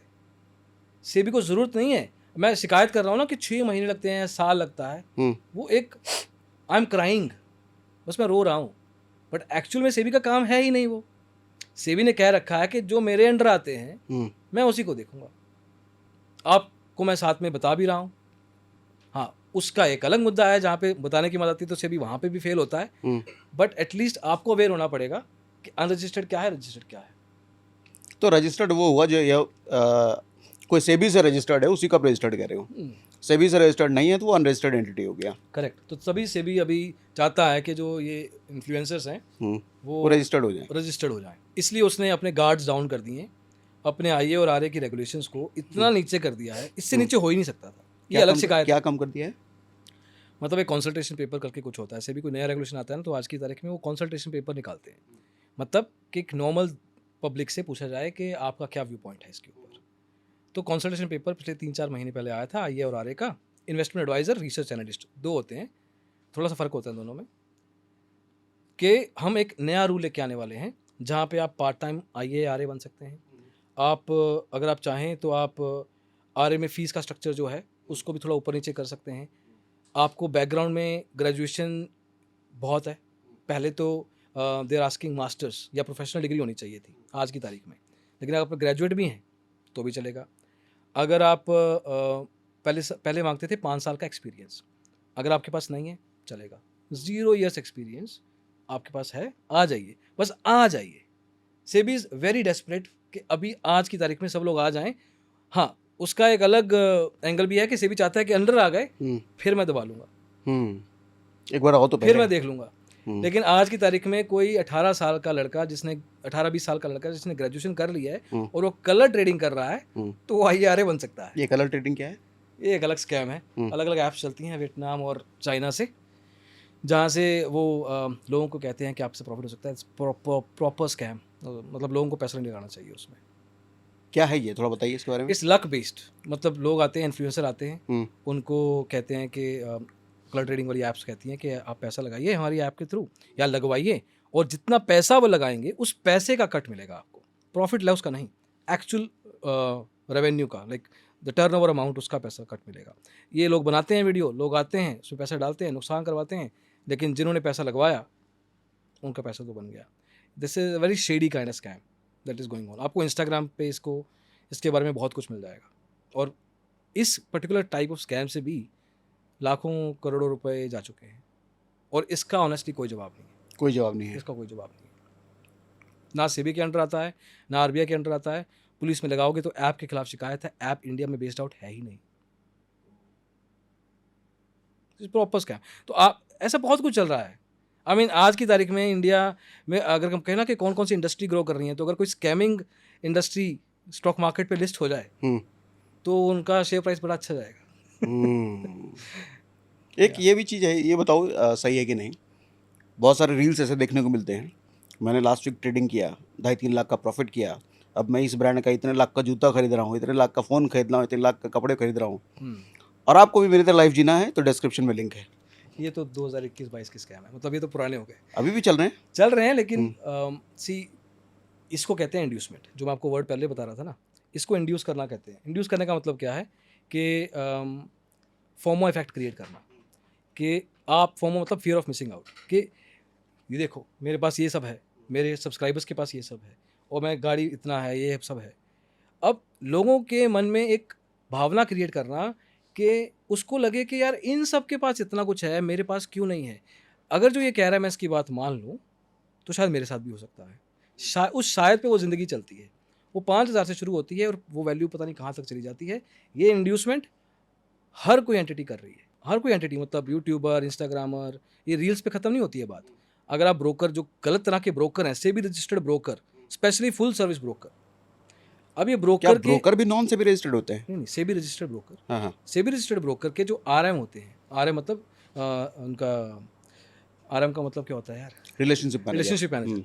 तो आरएम मतलब रिलेशनशिप मैनेजर। हम्म, आरएम को आपने अकाउंट खोला, हम्म, आरएम का फ़ोन आएगा आपको कि सर आपने कैपिटल डाल दीजिए, शुरू करते हैं ट्रेडिंग। वो कहेगा करते हैं sir, let's see what we can do about it, या जो भी बात करते हैं वो। उसको कहते हैं अरे नहीं नहीं सर, ये देखो ये देखो, ये स्क्रीनशॉट भेज रहे हैं कि मेरे क्लाइंट्स ने देखो कितना पैसा बनाया, मेरा काम है सर आपको प्रॉफिट दिलाना, आप प्रॉफिट कमाएंगे तो मेरी सैलरी आएगी। तो देखिए अगर आप प्रॉफिट नहीं कमाएंगे तो मैं पैसे कैसे कमाऊंगा, मेरी सैलरी नहीं आएगी। तो आप टेंशन मत लीजिए, मेरी जिम्मेवारी है, आप पैसे लगाइए, उसके बाद जो मैं कहता रहूँ आप करते जाइए। वो करता है, पैसे डाल दिए, कितने डालूँ, आप ज़्यादा मत डालिए, मेरे को आपकी फिक्र है, आप 10,000 से शुरू कीजिए, प्रॉफिट करवाएगा। देखिए सर 10 का 12 करवा दिया, अब तो विश्वास हो गया, अब 10 से बनेगा नहीं, क्या 10 था 2 कर रहे हैं, लाख का 20 करते हैं ना, अब लाख का अरेंज करो, मेरे पास पैसे नहीं है, अरे सर फंड अरेंज हो जाते हैं, लोन वोन ले लो, आजकल इंस्टेंट ऐप्स हैं। सो ये सब कुछ, this is inducement, proper inducement, जहाँ पे उसको बोला गया कि ये करो। अब लाख रुपए डाल दिया ना, अब यहाँ से शुरू होती है ब्रोकरेज चर्निंग। ये अलग स्कैम है, ब्रोकर का जो स्कैम होता है फुल सर्विस का। ब्रोकरेज चर्निंग में हर एक आरएम के टारगेट्स होते हैं, इतने महीने में, जैसे अगर तुम्हारी सैलरी 20,000 रुपये है तो तुम्हें कम से कम लाख रुपए का ब्रोकरेज जनरेट करना है, और तुम्हारे पास 20 क्लाइंट है। अब इन 20 क्लाइंट्स को बार बार ट्रेड करवाओ, प्रॉफिट हो लॉस हो जो मर्जी बोलते रहो, ट्रेड ज़्यादा होने चाहिए। लॉट बोल के या ऑर्डर बोल के लॉट का ब्रोकरेज निकलवा लो, मतलब 50 रुपये ऑर्डर बोला लेकिन एक्चुअली में 50 रुपये पर लॉट लगवा रहे हैं। बाद में पता लगा हमारे पास ऐसे केस भी हैं, I actually tell you, father and son का केस हम लड़ रहे हैं, एक आर्बिट्रेशन में जाना है, एक स्टेप रह गया है। फादर को पहले इंड्यूस करके पैसा लगवाया, एक retired 67 year old person, Orissa के हैं, उड़ीसा या वेस्ट बंगाल के थे, 67 ईयर ओल्ड पर्सन को इंड्यूस किया, 73 लाख रुपीज़ एक ब्रोकर ने उनके पैसे में लगवाए, डीमैट अकाउंट में दिलवाए। फिर थोड़ा बहुत प्रॉफिट दिलाया, कहा कि सर आपके फंड नहीं है, उनका मेरा बेटा है, को बेटे का डीमैट अकाउंट खोलते हैं, बेटे का अकाउंट खोला, 45-50 लाख रुपए उनसे डलवाया, ट्रेडिंग करवाई, बार बार अकाउंट हैंडलिंग की। आज की तारीख में 73 लाख के कैपिटल पे 42 लाख रुपए का ब्रोकरेज जनरेट किया है, और 45 लाख के कैपिटल पे 28 लाख का ब्रोकरेज जनरेट किया है। This is proper brokerage journey. अब उसके बेस पे आज की तारीख में हम कॉन्सलेशन लड़ चुके हैं, कॉन्सलेशन में हमें बोल चुके हैं, कॉन्सलर ने बोल दिया है कि ब्रोकर को ब्रोकरेज सारी वापस करनी पड़ेगी, उन्होंने फाइनल ऑर्डर मतलब अपनी तरफ से उन्होंने जो वायलेशन सुनी उनके बेस पर उन्होंने कह दिया कि आपको एज इट इज़ ब्रोकरेज देनी पड़ेगी, क्योंकि वायलेशन तो है ही, इसमें कोई सुलह का बात ही नहीं है। नेक्स्ट लेवल इज आर्बिट्रेशन, जहाँ पे उसने लड़ना है। अब ब्रोकर आर्बिट्रेशन कर रहा है, ब्रोकर चाह रहा है कि नहीं मैं अपना लेवल अगला लेवल पे लेके जाऊंगा शिकायत को, तो वो स्टेप का हम वेट कर रहे हैं। तो ये सब चल रहा है ब्रोकरेज लेवल पे भी, this kind of goes on. Out of court settlement भी होता होगा आर्बिट्रेज के होता पहले? है। जैसे ही हम कोई काउंसलिंग का केस लड़ते हैं ना, काउंसलिंग के केस में जैसे हो गया बहस, पार्टी को पता लग गया कि इनके पास प्रूफ्स हैं या इनको पता है कि कहाँ जा रहा है, तो with in that day itself client या ट्रेडर को कॉल आ जाता है कि सर मैं इतने में आपको कर देता हूँ, आप बताइए। अब हम पहले से पूछ के रखते हैं उसको, आपका मिनिमम क्या है, क्योंकि आपको फ़ोन आएगा, आप उस मिनिमम से नीचे मत जाना, क्योंकि कई लोग पिघल जाते हैं, क्या आ रहा है जितना आ रहा है ले लो। हम कहते हैं कि आप केस बंद मत करने देना, वी विल फाइट इट, हम आगे नेक्स्ट लेवल पे लेके जाएंगे। अब उस चीज़ पे जिन्होंने जनरली लोग बात मान जाते हैं, और उस लेवल को अगर टच कर रहा है तो ओके है, नहीं करता है तो आगे लेके जाते हैं। ठीक है। तो इन दोनों मेजर स्कैम्स का कारण सोशल मीडिया इन्फ्लुएंसर्स? लालच, वो सिर्फ एक जरिया है उनको, वो पहली पार्टी नहीं है। पहली पार्टी तो सर आप ही हो जो वीडियो देख रहे हैं और जो लालच कर रहे हैं या इंड्यूस हो रहे हैं। आप अपने मन से वो अगर बात इमोशन निकाल देंगे ना, लालच आपका कोई स्कैम नहीं हो सकता है। कोई नहीं आके आपको बरगला सकता। आप थोड़ी सी कॉमन सेंस रखिए बस, कि आपका लाख का मैं या आपका 10,000 का मैं लाख रुपए कर दूंगा 1 महीने के अंदर। कोई जादू है क्या? अरे स्टॉक मार्केट है, पूरी दुनिया ट्रेडिंग करती है, पूरी दुनिया के लोगों को पढ़ना लिखना पड़ता है, मास्टर्स लेनी पड़ती है, पीएचडी करनी पड़ती है, एक लेवल तक अपने आप को सजग रखना पड़ता है कि इट नीड्स। मर्चेंट बैंकर्स होते हैं, then you have institutional investors, traders होते हैं, इंडिया के डीआईआई बैठे हैं, म्यूचुअल फंड्स बैठे हैं, इंडिया की लिस्टेड कंपनीज बैठी हैं, उनके प्रमोटर्स बैठे हैं, ब्रोकर्स खुद बैठे हैं, टू मैनी पीपल। उसमें रिटेल इन्वेस्टर सोच रहा है कि कोई आएगा और 10,000 लेके लाख बना देगा, हलवा है क्या? This is not gonna happen. तो आप उस दुनिया से बाहर आ जाइए।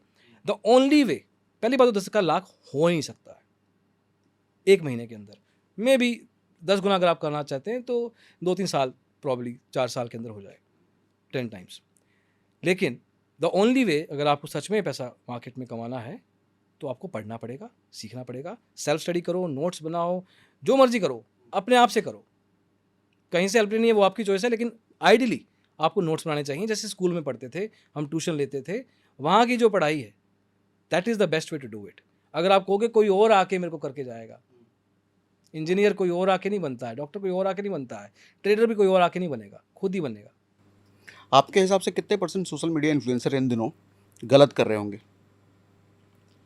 आई थिंक फिनफ्लुएंसर स्पेस, हाँ, फिनफ्लुएंसर स्पेस बहुत अच्छा स्पेस था। मतलब 2016 में जब हमने शुरू किया था, हमने 2015 में ब्लॉगिंग से शुरू कर दिया था, 2016 में यूट्यूब शुरू किया। उस टाइम पे 5-7 लोग ही थे और वो सिर्फ बात कर रहे थे, ये होता है, म्यूचुअल फंड ये होता है, वो ये होता है, वो ये होता है। इसके बाद आए अपॉर्चुनिस्टिक, स्पेशली कोविड टाइम पे। कोविड टाइम पे उन्होंने देखा कि सब लोग स्टॉक मार्केट करना चाहते हैं, तो पढ़ाने वाला भी चाहिए, यूज़र बेस तो है ही हमारे पास, चाहे किसी और इंडस्ट्री का ही क्यों ना हो, तो आ जाते हैं। बातें तो करनी है, जिनके पास नहीं है फॉलोइंग वो भी आ गए, जिनको बातें करनी आती थी या फाइनेंस का थोड़ा बहुत समझ था। अब उसके बाद से लेके अब तक फिनफ्लुएंसर स्पेस अपनी रिकवरी नहीं कर पाया है। मतलब फिनफ्लुएंसर स्पेस भी ग्रे स्पेस बन चुका है, जो कि पहले ब्लैक एंड वाइट था, बिकॉज ऑफ दीज एलिमेंट्स, जिनकी मार्केट को या रिटेल इन्वेस्टर को या किसी को भी कोई ज़रूरत नहीं थी। वो सिर्फ अपनी ज़रूरत को पूरा करने आए थे। अगर कल को AI या कल को कोई और चीज़ आ जाती है ना, ये सब लोग भाग जाएंगे।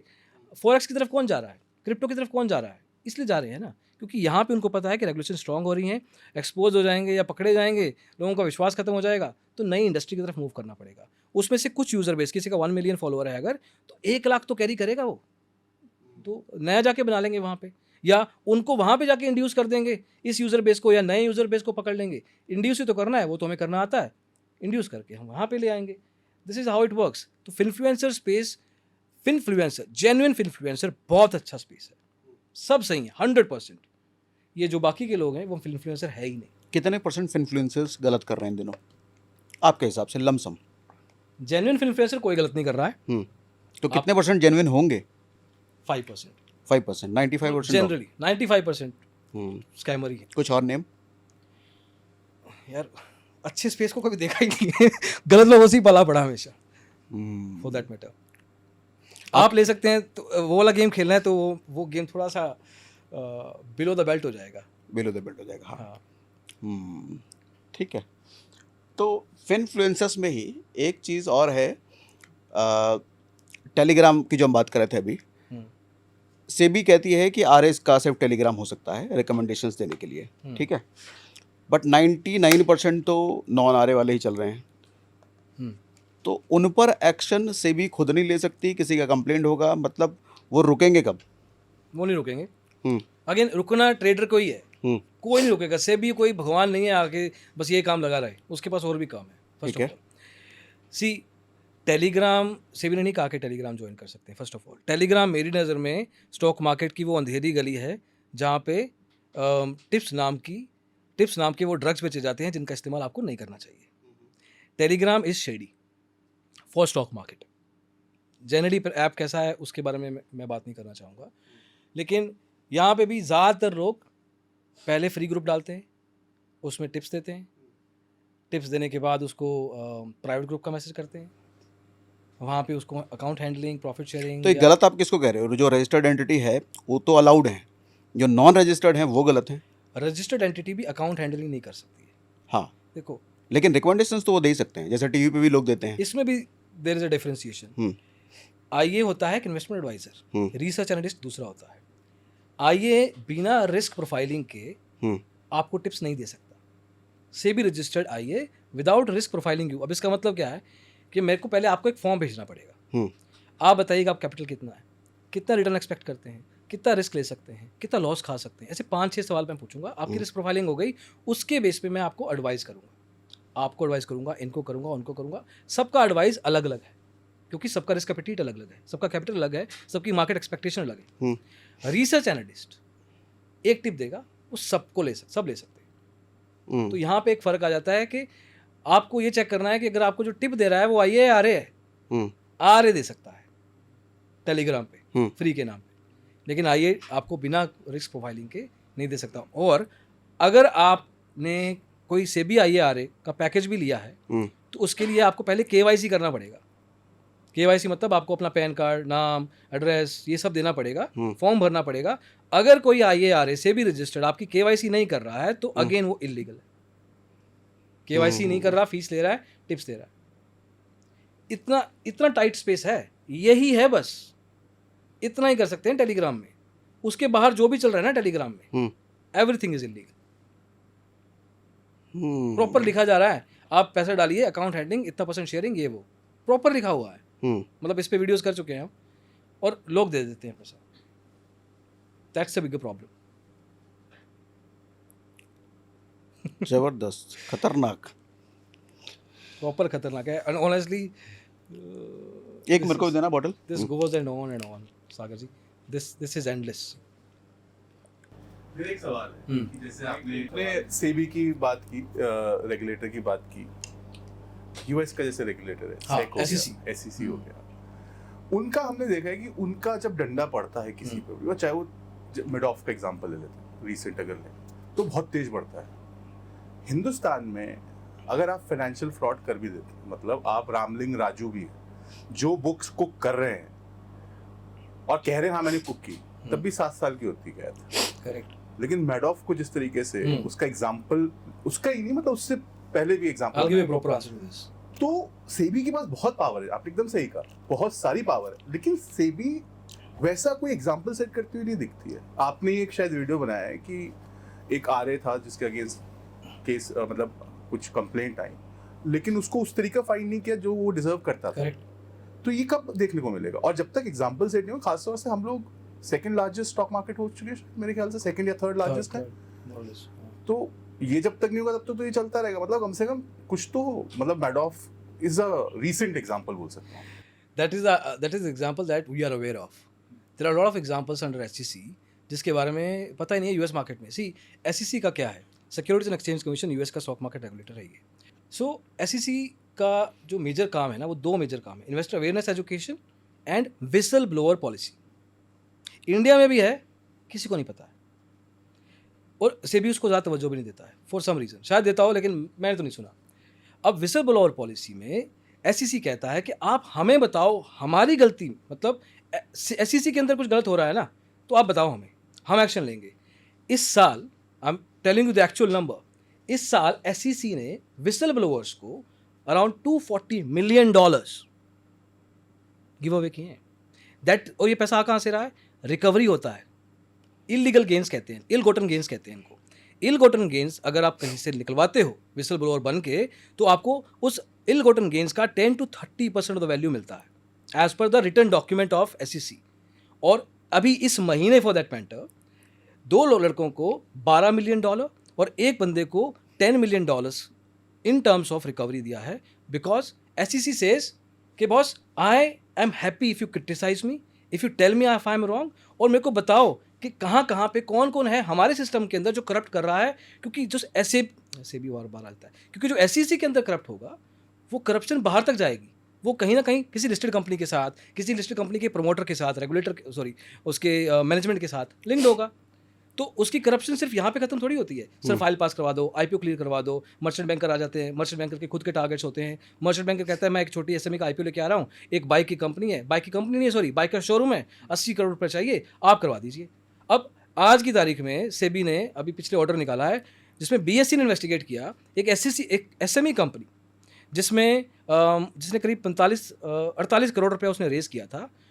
उनके ऑफिस में गए हैं, उनके ऑफिस में एक बोर्ड टंगा हुआ है, बंद है ऑफिस। उसके मर्चेंट बैंकर को भेज दिया गया है, उसके जिस कंपनी का पैसा था उसको फ्रीज कर दिया गया है, वो आईपीओ में पैसे लोग लगा चुके हैं। ये पहला ऑर्डर है, this is the only order in SEBI's या मार्केट की हिस्ट्री में जहाँ पे किसी कंपनी ने पैसा रेज कर लिया, उसके पास वो पैसा आने वाला है, लेकिन किसी ने भेजी कुछ शिकायत जिससे थोड़ा बहुत सेबी ने खुद नहीं किया। इसमें भी सेबी ने बीएससी को कहा, क्योंकि बीएससी पे लिस्ट होनी थी, वो कंपनी एक्सचेंज ही करते हैं काम, सेबी ने करना भी नहीं था। तो बीएससी ने जब जाके चेक किया तो उनको लगा कि ये गलत है। The only concern, I hope I kind answered your question, because SEC is far more mature. जैसे हम कहते हैं हम बहुत बड़े, हम बड़े हैं इन टर्म्स ऑफ टर्नओवर, कोई बहुत बड़ी बात नहीं है उसमें। इंडिया का स्टॉक मार्केट में पेनिट्रेशन अभी 3-4-5% है रिटेल इन्वेस्टर की मदद से। वहाँ पे 55% लोग, मतलब हर 2 में से 1 बंदा स्टॉक मार्केट में इन्वेस्टेड है। इमेजिन द स्पेस, अगर हम 55 छोड़ो 20% भी हो जाते हैं, हम उस नंबर पे पहुंच जाएंगे जहाँ पे किसी को कैचअप करना, अगली 5 इकोनॉमीज को कैचअप करना, उनको टोटल कर देंगे ना, उससे कहीं ज़्यादा होगा। But we are not getting there, हमारा ध्यान नहीं है उस तरफ। हमारा ध्यान क्या है, वी आर टॉकिंग के मार्केट में ऑप्शन ट्रेडिंग में लॉस हो रहा है, इसके ऊपर काम करना शुरू कर दो। अरे this is not a matter of importance. Dream 11 पे भी तो लोग पैसा गवा रहे हैं अपना। ये कलर ट्रेडिंग में बोल रहा था, या पॉन्जी स्कैम्स हो रहे हैं। 5,000 करोड़ रुपए का एक पॉन्जी स्कैम छोटा मोटा होता ही नहीं है, इतने से कम होते ही नहीं है। हैदराबाद में 6,000 करोड़ रुपए का पॉन्जी स्कैम में 3 लोग पकड़े गए थे। परसों बॉम्बे हाईकोर्ट कहता है कि इन तीनों को आप बेल दे दीजिए, क्योंकि जो लेडी है उसका एक बच्चा है, उसको घर देखना होता है। So this is where we are sitting at right now in terms of maturity of stock market and in terms of penalizing the scammed party या fraudulent party। हम बहुत पीछे हैं। मतलब 1 साल पहले मैं ना रोता रहता था वीडियोस में, किसी भी आपने 2 लाख रुपए का स्कैम पकड़ा, आप उसको पेनल्टी 2 लाख रुपए की लगा रहे हो। बापू चाट ने 18 करोड़ रुपए का स्कैम किया है, आप 18 करोड़ की पेनल्टी लगा रहे हो। आप उसके ऊपर की पेनल्टी क्यों नहीं लगा रहे हैं? लेकिन अगर आप पिछले 5-6 महीने या साल के ऑर्डर देखेंगे, SEBI thankfully is using section 15 EB 15 HA, 2 sections होते हैं सेबी के 92 रेगुलेशन डॉक्यूमेंट के। उसमें अगर कोई और पेनल्टी नहीं लगी है तो सेबी अलग से कोई पेनल्टी लगा सकता है। तो अब जाके 10 लाख, 5 लाख, 4 लाख की पेनल्टी अलग से सेबी लगाता है। This also as of now is random, it is not probably connected to the scammed amount, but still SEBI ने कुछ चेंज किया है। जिस हिसाब से बेबी स्टेप्स हम ले रहे हैं, हमें बहुत टाइम लगने वाला है। मैच्योर यूएस मार्केट भूल जाइए सर आप, we are talking about developing markets here. Developing countries जो हैं उनके साथ आप कंपैरिजन कीजिए, डेवलप्ड मैच्योर मार्केट्स हैं। आप शंघाई भूल जाइए, सिंगापुर भूल जाइए, यूके कुछ हद तक देख सकते हैं, यूएस तो बहुत दूर की बात है, जर्मनी भी भूल जाइए।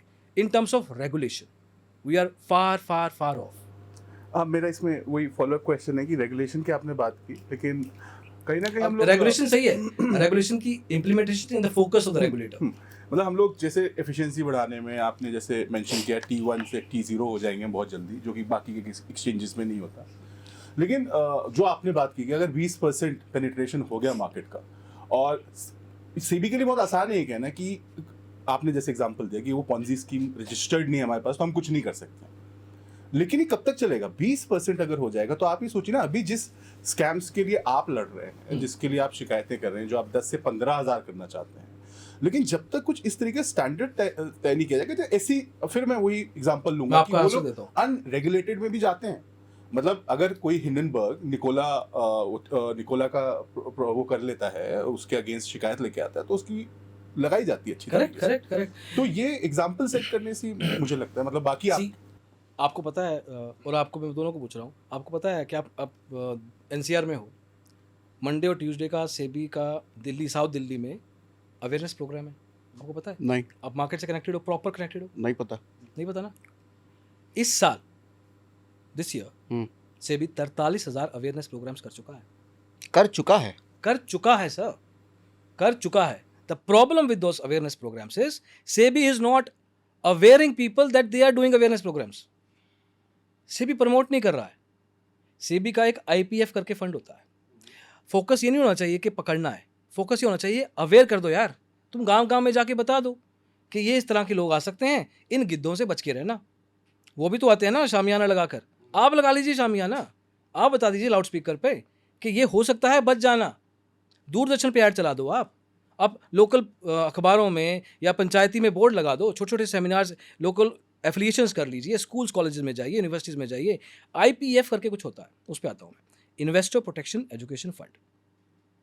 जो भी ये पेनल्टीज लगाई जाती हैं या जो भी इन्वेस्टर्स की कम्युनिटी से, not revenue but in terms of penalisation and stuff, वहाँ से पैसा आता है, वो आईपीएफ का हिस्सा होता है। आज की तारीख में सेबी के आईपीएफ में 533 करोड़ 20 लाख रुपए पड़े हैं।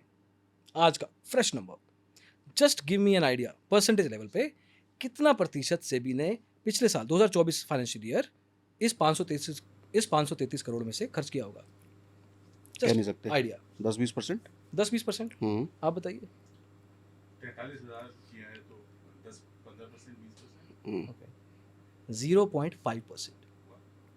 अच्छा। 2 करोड़ 80 लाख रुपए एक्चुअल सेबी नंबर, सेबी के एनुअल रिपोर्ट में है ये नंबर 23-24 की। 2 करोड़ 80 लाख रुपए खर्च किए पिछले साल। ये 0.5% है। तो ये पैसा सरकारी फंड में पड़ा है, आईपीएफ में पड़ा। पिछले साल ये नंबर 4.9% था, उससे पिछले साल 4%, उससे पिछले साल 2.4%, उससे पिछले साल 1.3%। Actual numbers, you can put me on record, these are actual numbers. अपने आईपीएफ का जो 500,000 करोड़ रुपया था, आज 500 है, 2020 में 1174 करोड़ था, इतना वैल्यू रखा हुआ है। किसके लिए रखा हुआ है? करो ना खर्च। अब 2 करोड़ 80 लाख रुपए खर्च कर रहे हो, अब पिछले साल 11 करोड़ रुपए खर्च कर रहे हो। अब अवेयरनेस प्रोग्राम में अवेयर क्यों नहीं कर रहे हो? कर रहे हो ना अवेयरनेस प्रोग्राम। कौन करता है अवेयरनेस प्रोग्राम? ये एनएसडीएल, सीडीएसएल, एनएससी, बीएससी के जो एग्जीक्यूटिव्स होते हैं, जो अच्छे अच्छे लोग होते हैं, वो फिजिकली आते हैं शहरों में, second year, third year, mid year, हर तरह के शहर में आते हैं और बताते हैं अवेयरनेस के बारे में या मार्केट किस तरह से आपको करना चाहिए, ऑल दैट।